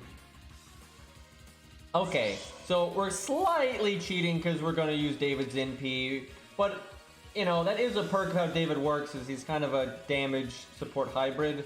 And this whole the way we'd be testing this is we only use the one unit as the DPS, but I think this evens out because there's no proper quick support. Like, there's no proper quick support. So, you know, that kind of makes up for the lack of quick buffs and stuff as you have David do a bit of damage, so I'm totally okay with this. 入力確 巨 認 人かなじゃあやろうか Why am I overcharging Valkyrie? I mean, there's no point in overcharging either of them here, but we're getting that demonic insta-death up right now.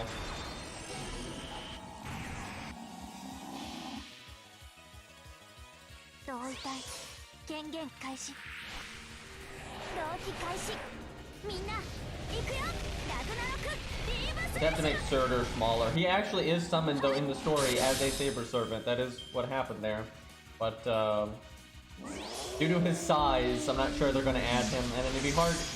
You wouldn't want a Surtur that wasn't massive. Although we've got King Potato Chips and Ivan and everything, so I don't know, maybe they will work something out.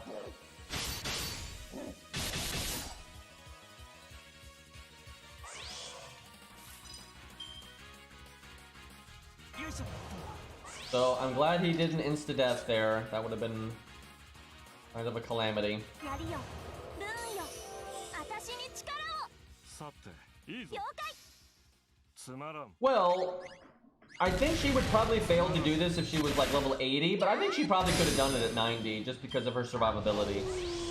Although we're not through it yet, we'll see. I think Melt would have done better with Hans in the front row though, because Hans stabilizes Mash. So Mash can block the first NP. That's fairly relevant. メリーバッドエンドだなまったくそら Athena is a weird one. There are some legends and stories about her that are pretty cool, and there are some that really aren't, so it just depends on which one you pull from.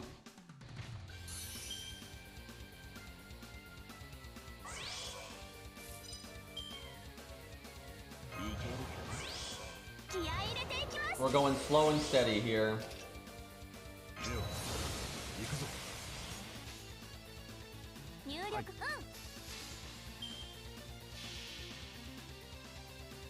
同意体権限開始 Proto Surter, please 同 no. 期開始みんな行くよラグナロクリーブスレシル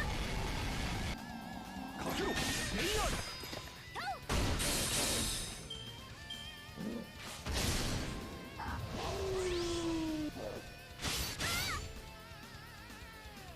Yeah, Athena does help a fair bit in the Lost Belt stuff, and she sided against Zeus before you showed up and that kind of thing. This is looking like a win, but it is going to be a little bit close. やりよルーンよ私に力を気楽に気楽にそれ Very slow and steady one, though. まだです。 I think if we were level 90 or something, I think in like MP3, like Alter was and stuff, I think we could still win, but it'd be cutting it really close, and there are like bad timelines where we could potentially それ lose. でどうか。 But I think we're okay here. 強くアタック。温情なく。好機ですよ。 I just want normal, sane, unaltered perks. For God's sake. Literally most legendary hero in human history. IP's been out for like 15 years now or something. It's like, or 20 years even. It's not quite 20 years, but it's been like 15, 16 or something. Like Jesus. I think it's been 18. Wasn't it like, or 19? Was it? What? It started in like 2004, 2002, somewhere in there.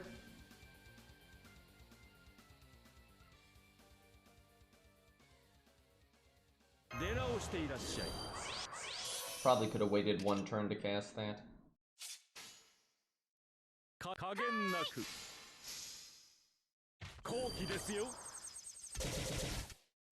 Face the Night was 2004. Yeah, I thought that was. I know Dean was 2006, so I figured it was somewhere in there.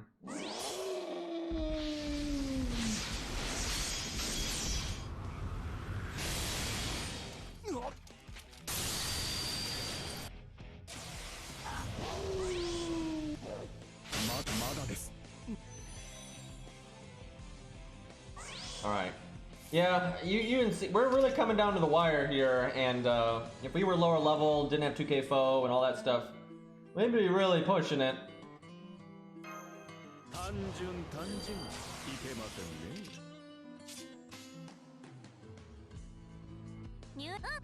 don't think we're going to kill this turn, but I'm going to be ready to zeet the app just in case. This took forever, by the way. But Valkyrie's got a lot of survivability, so it worked out.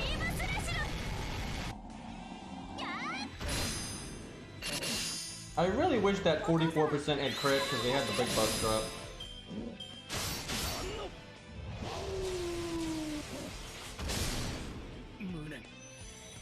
Okay, down to the wire now. She's got it. Unless she's like triple crits or some nonsense. She might even kill right now if we get lucky. I'm ready to zeet. We got the defense up though, so I don't think we're killing here. I only got one crit though. Ooh, it's close.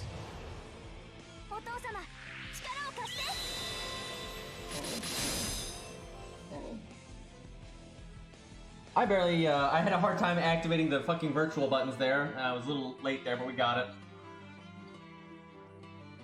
I should just canceled though, because even if she didn't kill with that extra attack, you know, she had defense up damage cut. There was no way she was gonna fail next turn. Okay, I feel pretty confident in saying though, like her performance really wasn't better than Melt's. It was a lot of that comes down to how much more upgraded she was. I think she did maybe a hair better. I think some of that was just putting Hans in the front and just RNG, because Melt did not have good RNG. But yeah, she had about 20 levels of stats on Melt. Melt was level 90, 1k foe. She was level 100, 2k foe. So that's a big fucking difference. They were both MP5 though. However, Lantoria Alter did better than both of them, and she's less upgraded than both of them, right? She was level 90 in P3, and she did better than both of them by a very noticeable amount, like a huge amount.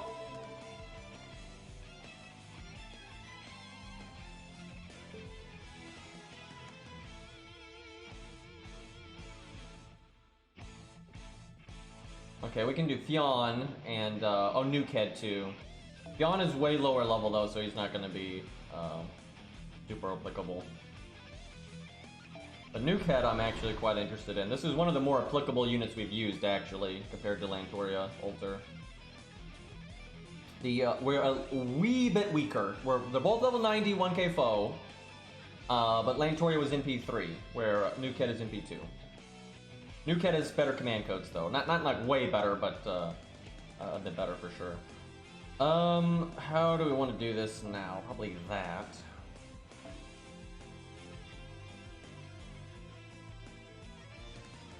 I guess Caneth.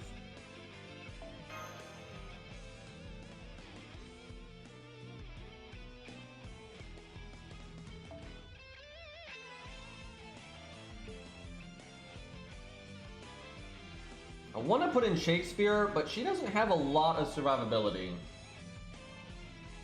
So I'm thinking David to kind of just make sure she doesn't die to normal card damage.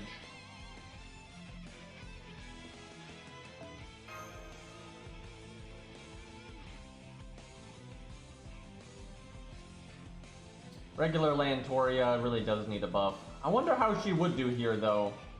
She's got Pierce and Vulnerability at least. I kind of want to try that actually. She is a 5-star, but as Beasley's saying, she might as well be a 4-star.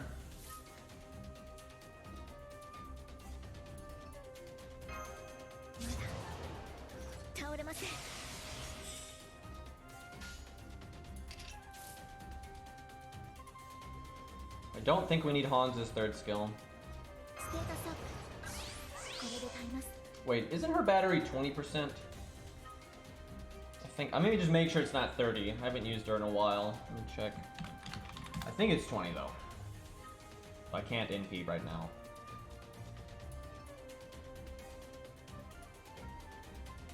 Yeah, it's 20. Okay. I still kind of want to use Hans's skill though, just to get the stars next turn.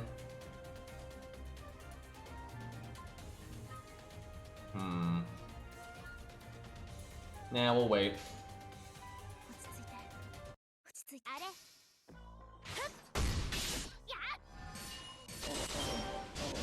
There's no guarantee I was gonna have cards next turn anyway. Could be in the third hand.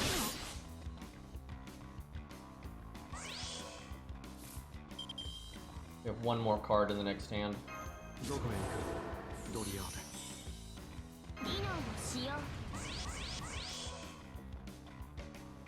How big is her star absorb though? She only has one card. 500%. I'll go for it. Why not?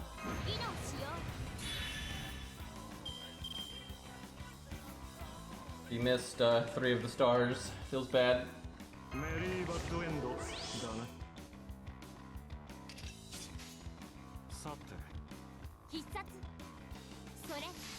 Alright, let's see what she does. She got that upgraded NP now.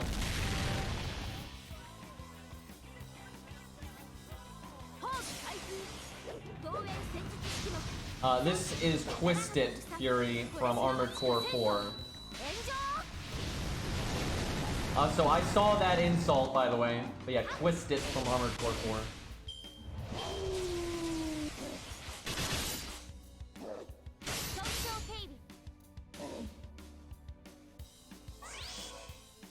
Okay, he's got his defense up. Do we battery here? Why not? We don't really need the guts, but...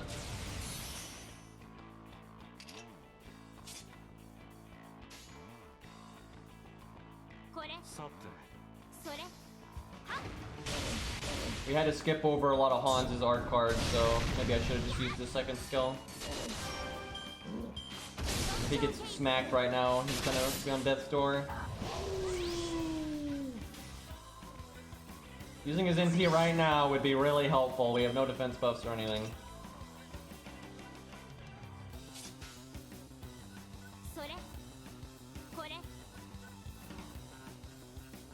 Come on, Hans. We need a winner here. God damn it, nice crits, by the way.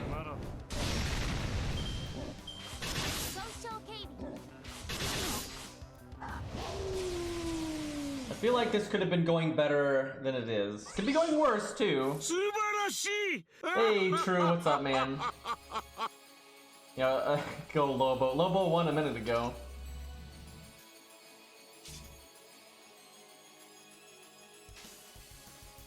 Let's go with... Because of that. Tempted to use Atlas, but it's only gonna get one turn if I do.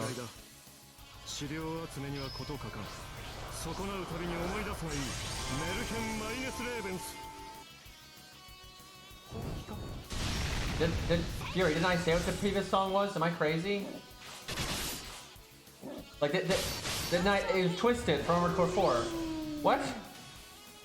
Is my mic on? I'm confused. Or was it the song before that? Like, before?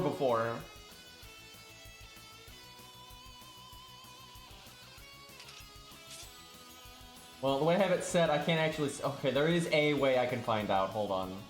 I'm gonna totally mess up our music here. Oh yeah, it's Battle Cats. It's Relic Boss theme from Battle Cats.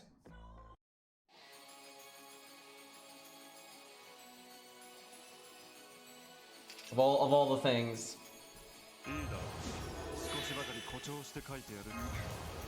Do not have our buffs right now. Do I want to activate them? It'll kind of mess up Atlas a little bit.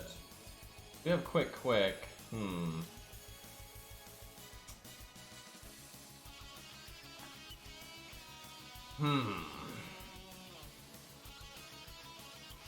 Just NP vanilla, but then we're gonna be here for a while. I think I do that though. Man, she got messed up that turn. Thankfully Hans is healing and she's got command codes.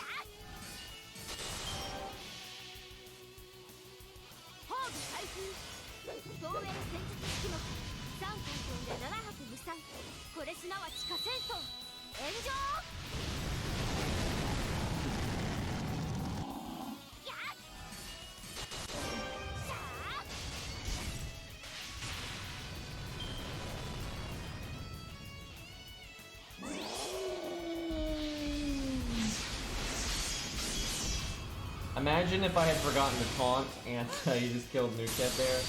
Like, well, run's over. This is not looking great though, so far.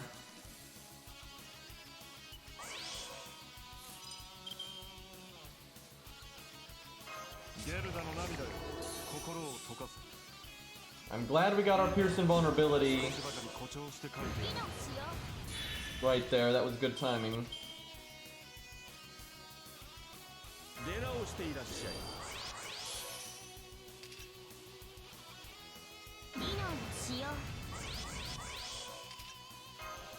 Do I value the Buster crit when we have double crit up in Buster more than the NP? Yep, because it's gonna be a while before I can NP. And who knows, maybe Qingong is able to cast it again before dying. And I need to get through this health bar, so... That was some damage. Nice combo there with her skills and Hans's thing and then Qingong. Did not break though. Hey look, we got way more NP gain than I was thinking. I could NP right now if we'd broken. If we had broken there, I could do my second skill and just NP. And we still have a decent amount of buffs. Unfortunate. Don't worry guys, Hans though. Watch this damage.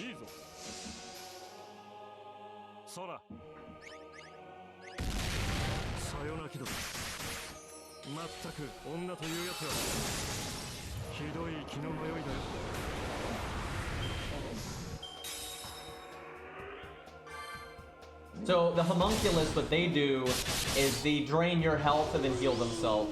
It's not actually lifesteal. But there is an example of actual lifesteal. Now they're representing lifesteal there, right? It's like a mistake. If they have no target, they'll because of like death manipulation, they'll target nothing and drain nothing, but still heal themselves. However, Carmella is actual life drain. She has to actually drain health, and the amount of health that she drains is the amount that she gets back. That's like the first time that they've done that. I don't think they had the code for it back in the day. The things that stole buffs or stole health didn't actually do that. It just looked like they did. But they actually do have that kind of mechanic now.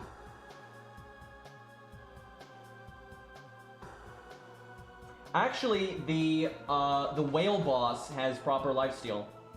But he's after Carmella. They added him after Carmella. The whale boss heals himself, but only based on the damage he does. So like if he attacks a unit that has 5 health left, he'll only heal for 5, and stuff like that. And I know this because I was doing that stupid fucking whale boss without using the story support with that ridiculous team. I did it so many times. I figured out exactly how he worked mechanically, and he does have proper lifesteal. But yeah, him and Carmella are the only two I can think of that they've done that. There might be another one that I'm like some random ass trash mob in an event or something that I'm not remembering, but those are the only two I can think of. But yeah, so it's actually very useful. That setup that I used for the video for that whale would not have worked if his healing worked like the homunculuses did. It wouldn't have worked then. It actually relies on esports Bin-K having very little health and him barely healing the boss. Now, it's easy to not see it because that boss has a lot of gimmicks at play. You might think, oh no, his health he's getting back is not the same that he's doing damage. It actually is. That boss is really weird. Basically, he heals the exact amount that he does damage, and if he does overkill or any of that, he does not heal that damage. However, he has another gimmick, it's completely separate from it. From when he attacks, he gives himself healed boost. So the amount that he drains is actually boosted. Now, the first attack he ever does won't have the boost yet, but he will get boost as the fight goes on. And he will, let's say he hits Bin-K for 5 damage, he will heal for 5 damage. Because if Bin-K doesn't have more health than that, he won't heal for more than that. But it will then be multiplied by his heal boost buffs. And that is why Paul is on that team, to put heal down on the boss so it doesn't heal for as much.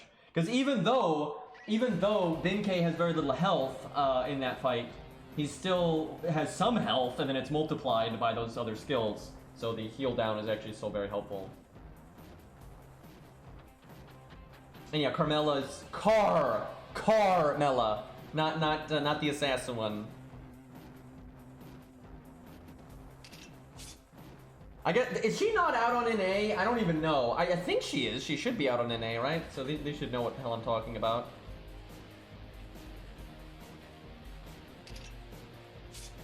Wait, she's not? Oh, okay, well maybe not then. People are like, why is the green man saying car so much?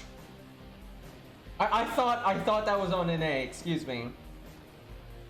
I mean, a lot of NA players I'm sure still know, but some don't. I'm sure some absolutely do not.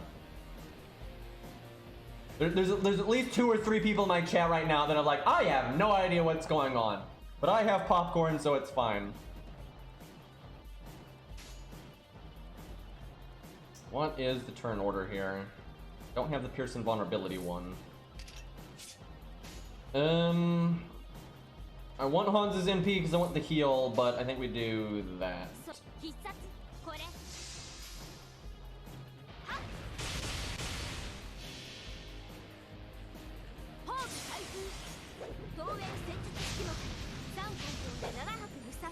That was, I remember when I was testing Carmella for the video, that was some weird fights when I was using her. That is a very strange unit. She's kind of hard to quantify because she's a very bizarre mixture of some damage, not that much, but some, and then really strange support, but pretty solid support. I think ultimately I rated her as she can be good, but she's nothing groundbreaking, which I really stand by, that she really is not groundbreaking. But she does have solid support. I mean, she does give the team some nice stuff, so she's not bad. Because I see a lot of people saying she's like god tier, and then some people say that she's just trash, and it's like, nope, she's neither of those things. Yeah, the dogs are pretty cool. Okay, what's the play here? Definitely going to use that. I need Shin to not die. Definitely going to heal. I was hoping I guess he just attacked Shin Gong a lot. But I was hoping he would, you know, not be too threatened because he had the Canis CE. I didn't quite finish saying E there, but I don't think I'm gonna get away with that one. Anyway, he had the Canis thingy, and I was hoping between that and his second skill, and he'd be fine. I think we might be in the clear here, actually.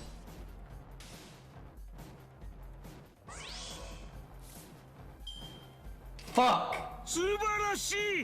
I tell you, man, he waits. He waits. Thank you for the gifted sub, person that I can't say the name of, or I'll, you know, it'll be an unending train. And then Poi Poi also, thank you for the gifted sub. It's been a while. Anyway, always lurking in the shadows, indeed. Do I use my second skill? We don't have crit up. We get it next turn. We only have 10 stars, so she has 3 cards. She actually has every star except for 2. So there's no point in using the Star Absorb. It could easily just shuffle and make it worse. There's just not enough stars to work with. Thankfully, Hans landed the bloody defense buff on Shin Gong, so he should hopefully live here. Between that and the heal. Ooh, 20% art crit though. Perfect timing. Just enough to get our... Not enough to get our NP. Are you fucking kidding me? I was so sure we would round up there. Thankfully, Lobo hit us. Oh, I think the music is looping. Either that or when I went back, it undid the ones we'd already listened to, which is totally possible. So using... I'm so proud. It was luck and shit, but... We really did use Shin Gong's Buster skill correctly, because it has come back on a turn where we can get full value out of it, and it was very useful to use it for that crit turn, so this worked out perfect.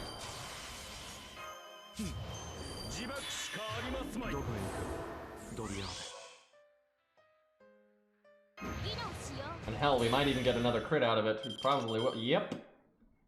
Things are looking up here.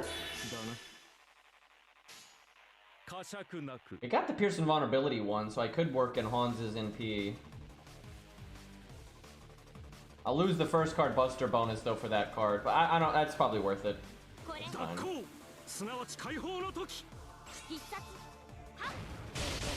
She's performing pretty well here. Not as well as Artoria, but she's keeping up decently well. She's not quite as upgraded. I mean, I'm pretty sure he just is who he is. I mean, for God's sakes, he has a YouTube channel.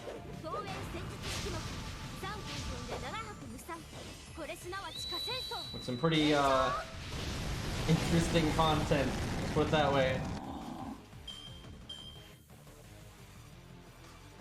Legitimately, though, I found the Tristan video funny. I really did, because some people, the joke really does go over their head. Like, he found the nice mix-up. He's laying it on really thick, but in ways that I truly think people that aren't, like, used to the you know, from, like, the channel here and stuff, some people really are gonna have the joke go over their head. But he's laying it on so thick that even if you're not from my channel, you can actually see the joke that he's making. Like, you really can.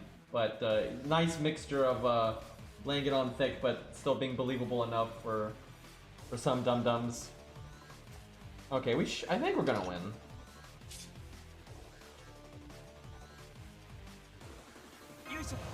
Han's really going the distance here. This fucking turn, though.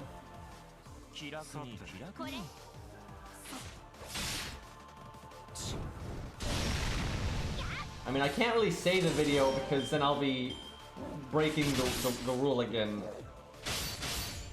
Just look up the meme and then Tristan, and then maybe Ku, and then you'll probably find it.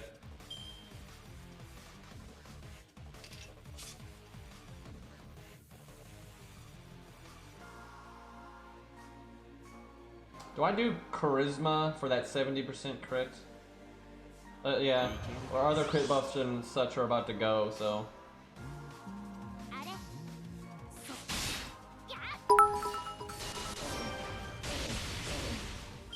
It doesn't show up. Does it seriously not show up when I just said? Let's see.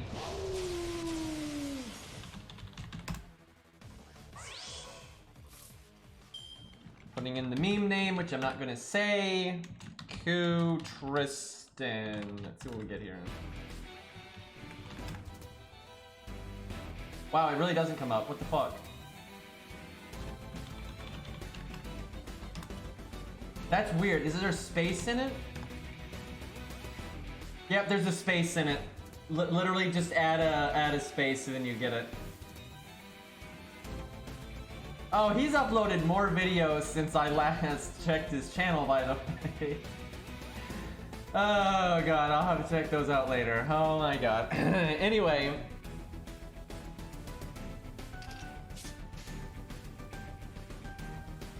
Well, now that we have Pierce's vulnerability, the boss has double defense up, so we're gonna do nothing this turn. I guess we take the art first card bonus then.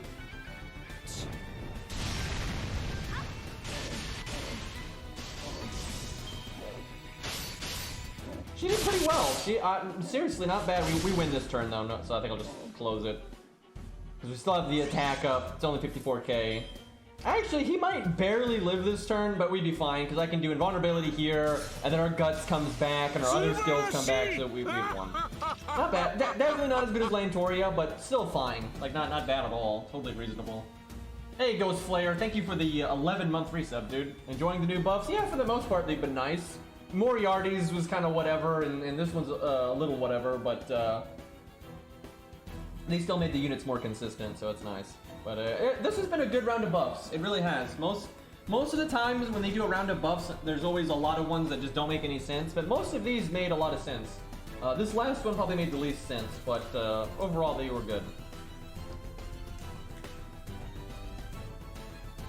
Oh, okay. You know what? This is not a 4-star anymore, but let's test this. So the fun thing is she's the same level and the same NP rank as Lantoria Alter, so I guess we keep this team. This team makes sense for what we're doing. Maybe we slap in, yeah, we'll slap in Shakespeare. Have faith in her. No, we're not. I say have faith in her DPS, and then I immediately realized why that was a bad idea. I was like, yeah, we won't need an extra taunt. We'll just use Shakespeare and go a little bit faster and win. Like, no. I don't think we're gonna do that. But yeah, no, New Kid did great. That was fine. Totally respectable for an AoE unit at neutral. Completely respectable there.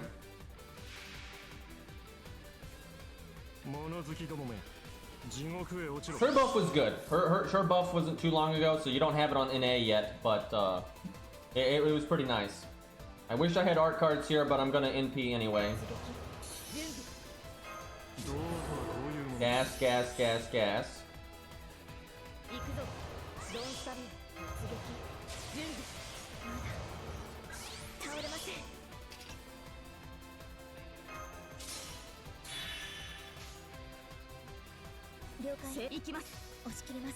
Oh, we have Pierce and vulnerability. What am I doing?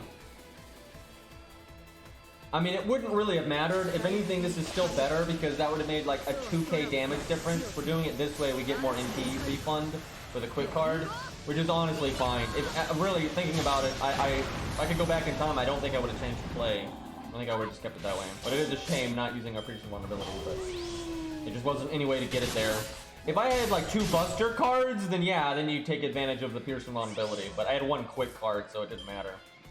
Hey, where were you guys last turn? Fuck. Fuck, Hans is already messed up. I think I gotta use this skill then. There go our double NP dreams.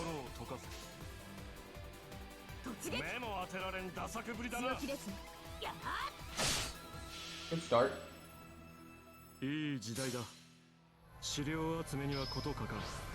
Oh no, he's off.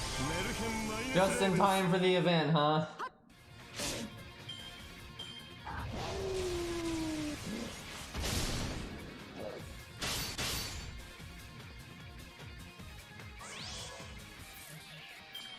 Okay.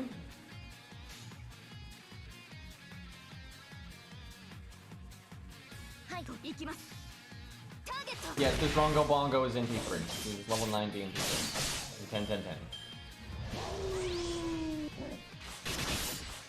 Nice damage.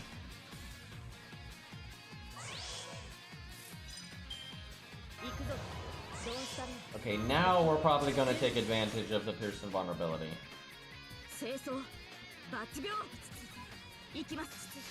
So far, she's not doing too bad. She's not doing amazing. Also, we're about to fall off like a rock because Atlas is already gone and everything, so...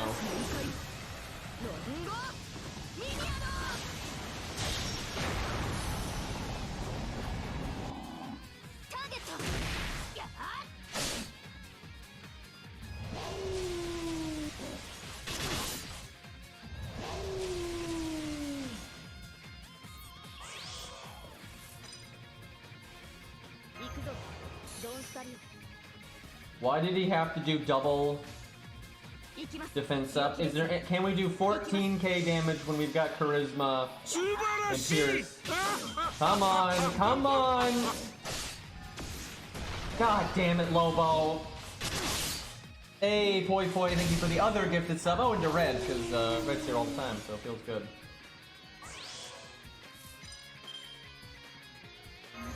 Rough set of turns here.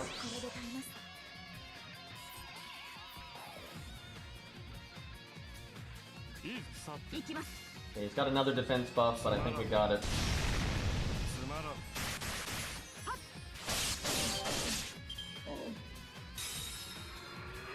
Yeah, his defense buff is 40% each, so if he double casts it, it's 80. Now, it might actually be slightly less because he might have his skills at rank 8. Some bosses have their skills at rank 8 instead of 10. They're not really consistent with that, though. Anyway, but yeah, if you double cast it, it's kind of nuts.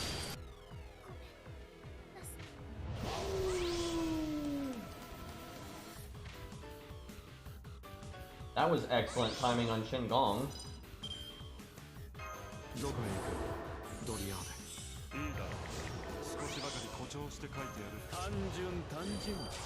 Okay, ideally, Hans lives one more turn.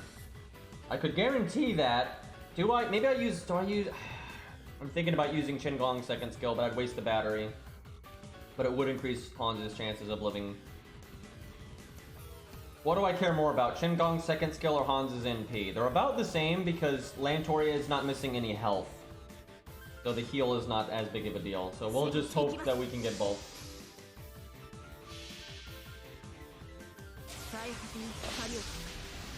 Yeah, her battery skill is definitely the most useful thing in her kit overall. Her first skill's fine though, it's a lot of damage up. It's really, her only problem is she doesn't have an upgraded NP.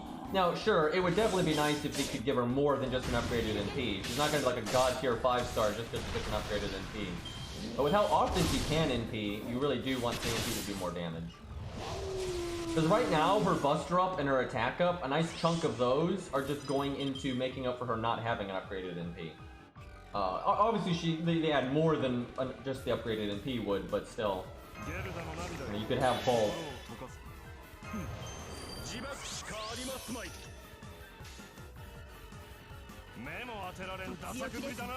Han's just barely holding on there.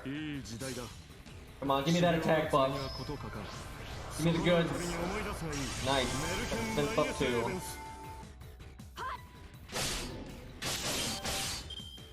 Hit Lantoria. She has so much defense. Give me the... No, I need the NP gain, you bastard. We could have NP'd right there. Man, now we have like way more NP gain than we need. Like by such a large amount. I guess we do some damage.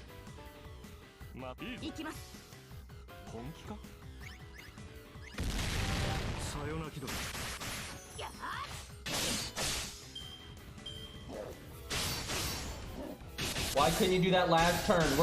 We overcharged by 58%. Are you kidding me? Lobo, please.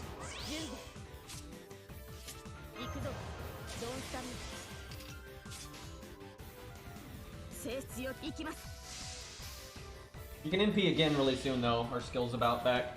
She's doing fine though. And I've been saying this about her for a long time. She is not as bad as people make her out to be, but she's also not amazing. She has 5-star stats, and batteries are good, and she has a lot of damage up.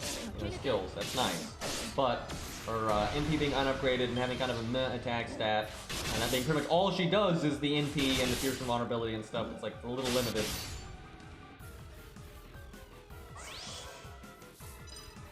And look, we NP again.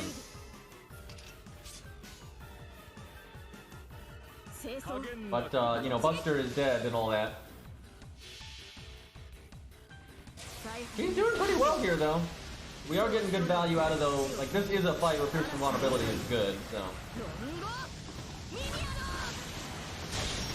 And the thing is, why we use this fight is because if they work as a damage dealer here, they can work as a damage dealer in a lot of places. Because there's no reason to use an AoE Lancer against a single target Avenger fight, right? That doesn't make any sense. That was not lucky. He just attack buffed and crit buffed and then Buster crit us. That is not what I wanted to see. I'm about to use Hans' third skill on himself. Whoo boy, why did he have to go and do that? The music knows. I'm gonna put it on her. We one more MP and we about got it, so gonna have some degree of faith here.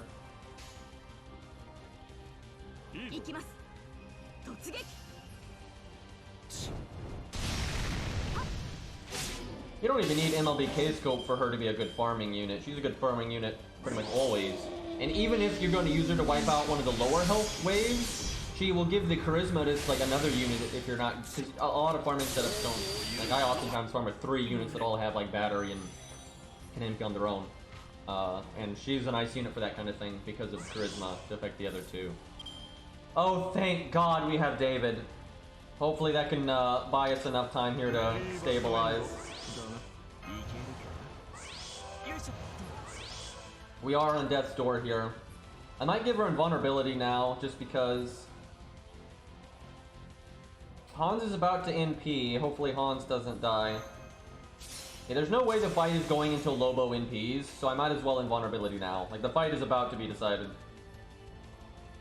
Like, we're gonna win or lose in a few turns here. I think if Hans gets his NP off, we're good to go. But she's super close to getting her NP, and that's even an art card that's guaranteed, so. Yeah, there's no way she's gonna die now. She still has 1 hit evade, and she's about to be healed, so we've got it. That Buster crit with crit up and attack up, though, that was pretty damn scary. Honestly, she did pretty good. I mean, she did worse than Lantoria Alter, which is funny, because Lantoria Alter is a 4-star, but, you know, she's been buffed, and Lantoria Alter has kind of always had a better role in a single target fight. If this was AoE, though, a pure AoE fight, I think regular Lancer or Artoria here would have done better. She NP'd a lot. Yeah, it is NP3, but the other Lancer Artoria was NP3 as well. And yes, NP3 is above the norm for a 5-star, but also you don't normally use an AoE Lancer to fight a fucking Avenger in a single target fight. And this isn't like a bitch one either, you know, he's got gimmicks and a lot of health and everything else, so overall, this is still a good performance by her. Like, yeah, it's not the best ever, she is a 5-star, and generally 5 stars, you know, you hold to a slightly higher standard here.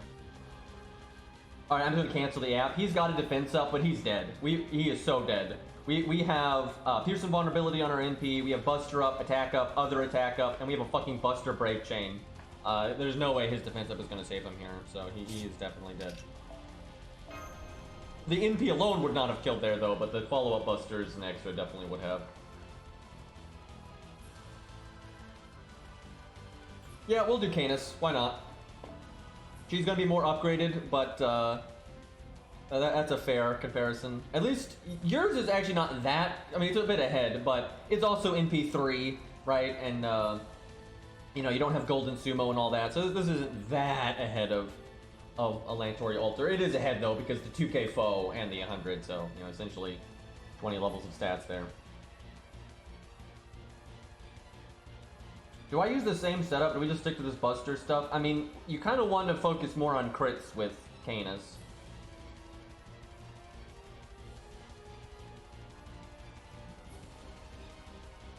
The AoE guts can be very good in certain situations. I'm thinking about going more Star Bomby. I might even go Anniversary Blonde, because I'm thinking maybe I don't need to use my third skill a lot. Maybe I do 20-30 on Hans. Is that crazy?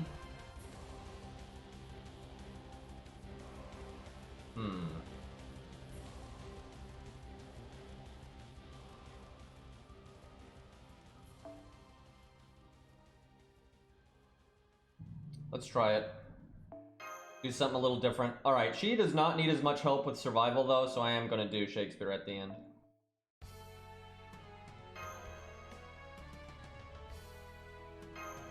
I should have given Demonic to Mash there.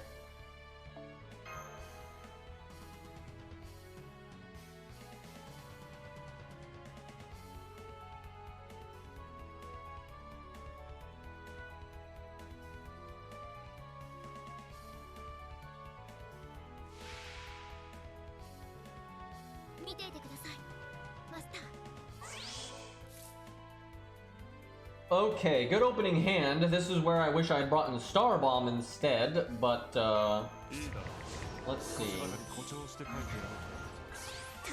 I want to NP next turn for sure, so I'm gonna do this.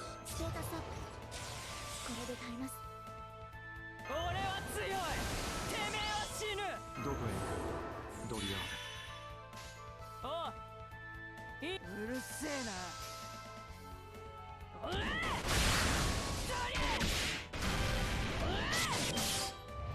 Oh boy, we're gonna need Lobo to hit us. Come on, Lobo. No, not that one. Lobo, please. We could have NP'd with the attack buff. Well, look at that. Would have been such a good turn, because she gives herself crit up when she NPs. And we have two other cards, so it turns into a Brave Chain, because that is, oh my god. Well, it'll still be good damage. It just could have been a hell of a lot more. We don't really need this damage cut, but I'm gonna use Atlas, so might as well. I'm definitely not taking any damage anytime soon now.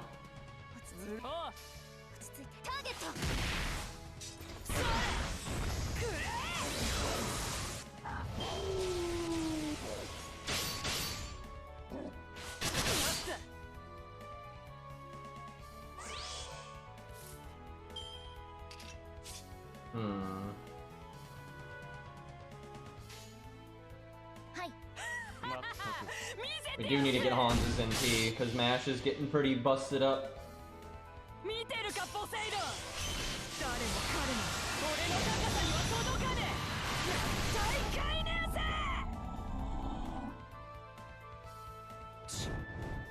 That was not the best turn right there. I probably should have held on to that NP until I got my Buster cards back. Lobo! Buddy! I mean, that was kind of my fault, for the way I played that. Okay, I'm just gonna reset now, because, that is shit. And that had nothing to do with Canis. Literally, nothing, none of the issues there had anything to do with Canis. That was, other problems. We'll give her Demonic, too.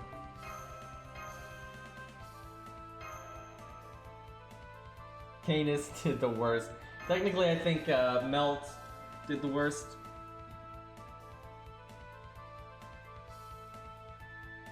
Buff needed. Maybe someday.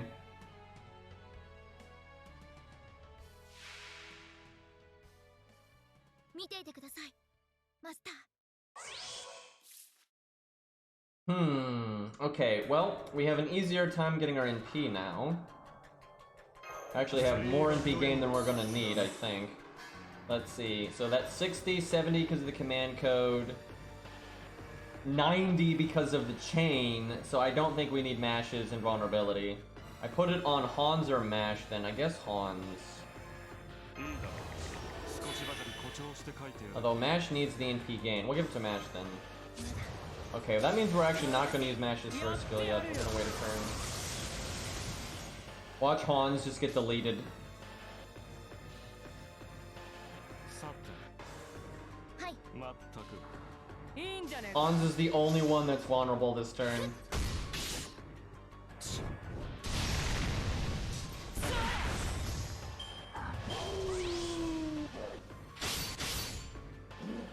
We actually didn't need to use Hans' third skill there, but the stars are nice. ゲルダの涙で心を溶かす。ステータスアップ。これで対応。やってやるよ。やってやるよ。 I wish I could mash NP here. Oh, this is awkward because I'm not going to have the Buster card bonus because of the いいんじゃ。もう我慢。 evade, but I guess just crit forehead. If she doesn't crit, this is going to be very unworth. 飛べ飛べ飛べ。どこまでだ。俺はいける。大スカイネース。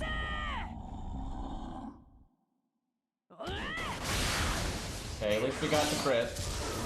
That was still pretty suboptimal, but I'll take what we can get. Lobo is just ripping into people today.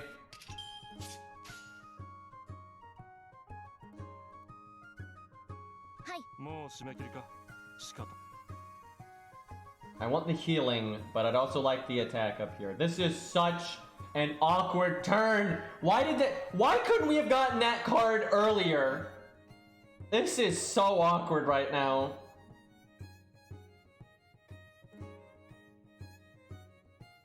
新名。会長。 Fucking evade, man. It's killing me. それは全ての傷、全ての怨恨を癒す我らが故郷。権限せよ、ロードキャメロット。 I mean, Kana should be fine because she's a good unit and everything. This is so wonky right now. I'm just crying at my missed value mostly.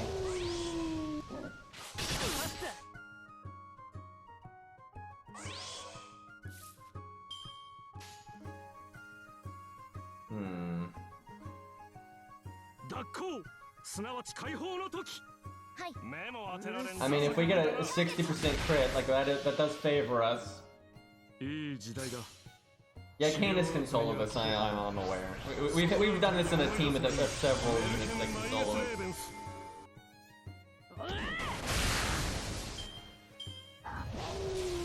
Not a whole lot of units can solo this though. It's quite hard to solo.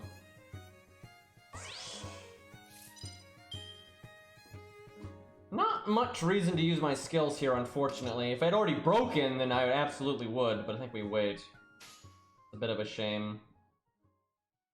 いいんじゃねえか。 Kinda means I should have waited to use Atlas, most likely. I would have been happy if something had crit there. If the Quick or Art had crit, we would have gotten our NP. Lobo hit Canis. He's so tanky. Lobo! One time, man! Why is he like this? 倒れません。 I'm gonna, even though I don't need the NP gain, I want the stars, so I'm gonna use that. Probably should have used it on Hans, though. 了解。うるせえな。 押し切ります。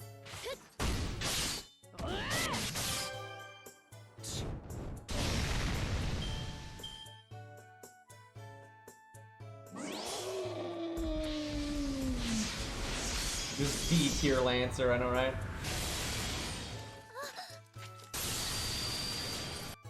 ダメ。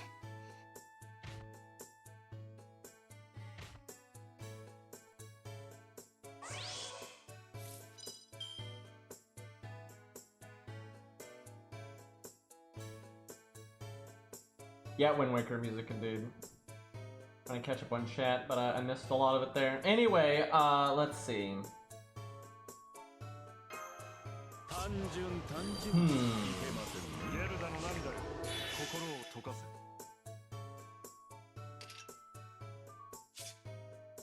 メリーバッドエンドだな。俺は強い。 Question is, てめえは死ぬ。 do I want to put in Hans's NP 刃は here? 届かない。俺には一切。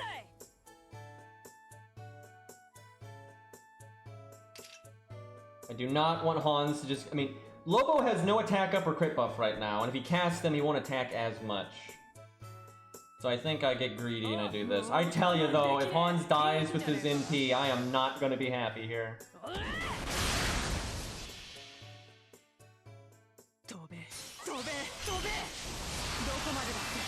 Caster Liz is very average.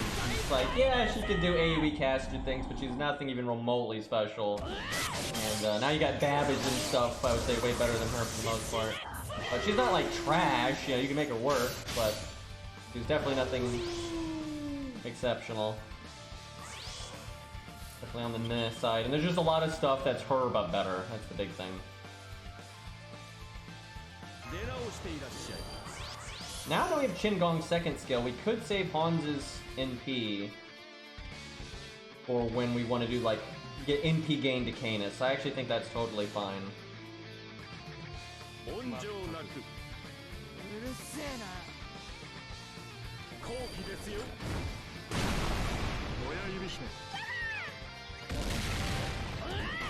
Canis is doing extremely well, but I don't think that's too surprising. And, you know, she is pretty upgraded, but it's not like, this isn't even close. I mean, we have so much survivability and supports left. Like, we still got 2 supports in the back. I'm about to taunt Canis to just give her NP gain, but because we're going to win really soon here, but I can get my NP without it. But if I do the taunt, you know, why not taunt? I've got the value to blow. I don't need to save this stuff. We're gonna win really soon, so I can think short term. This way I don't have to art chain if I want to get like some extra stars from that quick card. Watch Lobo not attack at all here, and I don't get my NP because I didn't art chain. I said, nope, I'm gonna triple buff. So you're watching triple defense buff.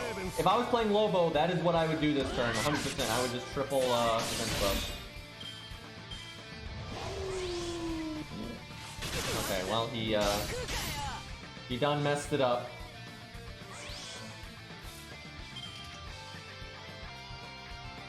This is not, I think I wait to NP though. I was all like gas, gas, gas. This is a shitty turn to NP right here, because we have no buffs and she has no cards, so it won't result in an extra attack. So that's just bad. We could have won right now if we had had some cards, but yeah, I think we wait a spell here.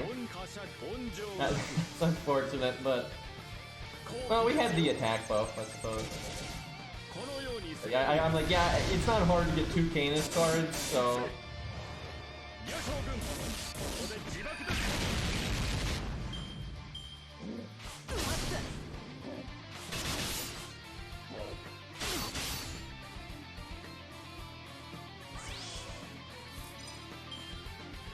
I think he's dead here. I'll slow-mo just in case. He might live, because the evade is really awkward again. And we don't have that many buffs. If she had her first skill up, we'd be fine, but she doesn't. So he may well live here. We have the other Buster card, which has Pierce vulnerability on it. Also, we could Buster Chain, then he would be fine.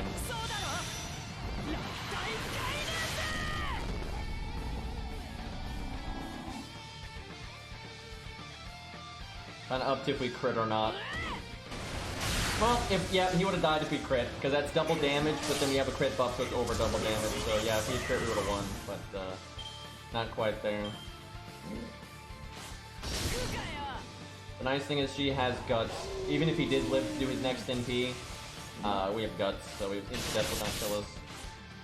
He might live again though. If we get bad cards, he casts the defense buff, so he might be stalling us out last second. Nope, he's fucking dead. Oh god, he's fucking dead. Not only do we get a bunch of cards, but we got the Pierce invulnerability one, and we have crits, and we have our crit buff, and we have both of our attack buffs, and we have our Buster buff. Yeah, he is omega fucking dead this turn. It's quite a bit of overkill. I'll just close the app. I mean, my god, he is omega dead. Like, we have 2 guaranteed crits, and an 80% crit, and we have attack up, crit up, Buster up. So he's super dead. Alright, well, Canis did extremely well, but I think that was to be expected.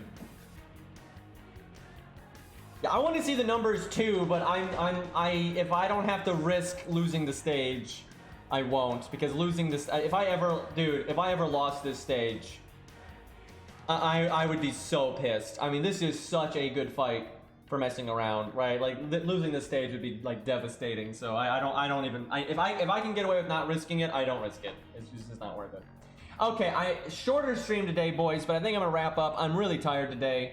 I am fucking exhausted, and it's kind of hard to concentrate when I'm this tired, and it's, I feel like my streams are kind of sucky when I can't concentrate as well. I barely can reach chat today, so I think I'm just gonna relax for the rest of today, but tomorrow, hopefully I can catch up, and we can get a bonus stream tomorrow and all that. But yeah, it was a good time. I'm happy with the buffs. The question is, are they gonna make us wait a week for the event? And I think they are. I think they'll announce the last 2 costumes as the event comes out. I think is what they're gonna do. So I think we have to wait 1 more week, which kind of sucks because it's been dead week after dead week. Maybe they'll announce another filler thing though. Maybe they'll do, you know, a batch of interludes. That'd be swell, and maybe that would be the lawful thing. Remember that lawful buff that's in the files? Maybe it's connected to an interlude or something. So yeah, maybe we get a couple of interludes to hold us over for a few more days. Yeah, and then we got Genshin. Genshin stuff's in what, a week? When is it? Let me look. It's in 8 days. So we got a little bit on that one. All right, boys, thank you for hanging out. Sorry for the no bonus stream today. It's just, I'm kind of wiped out today. But yeah, I'll be streaming tomorrow, and hopefully we'll have a bonus stream then. Let's raid somebody. Who do we have to pick from here? Not a whole lot of people playing FGO this second.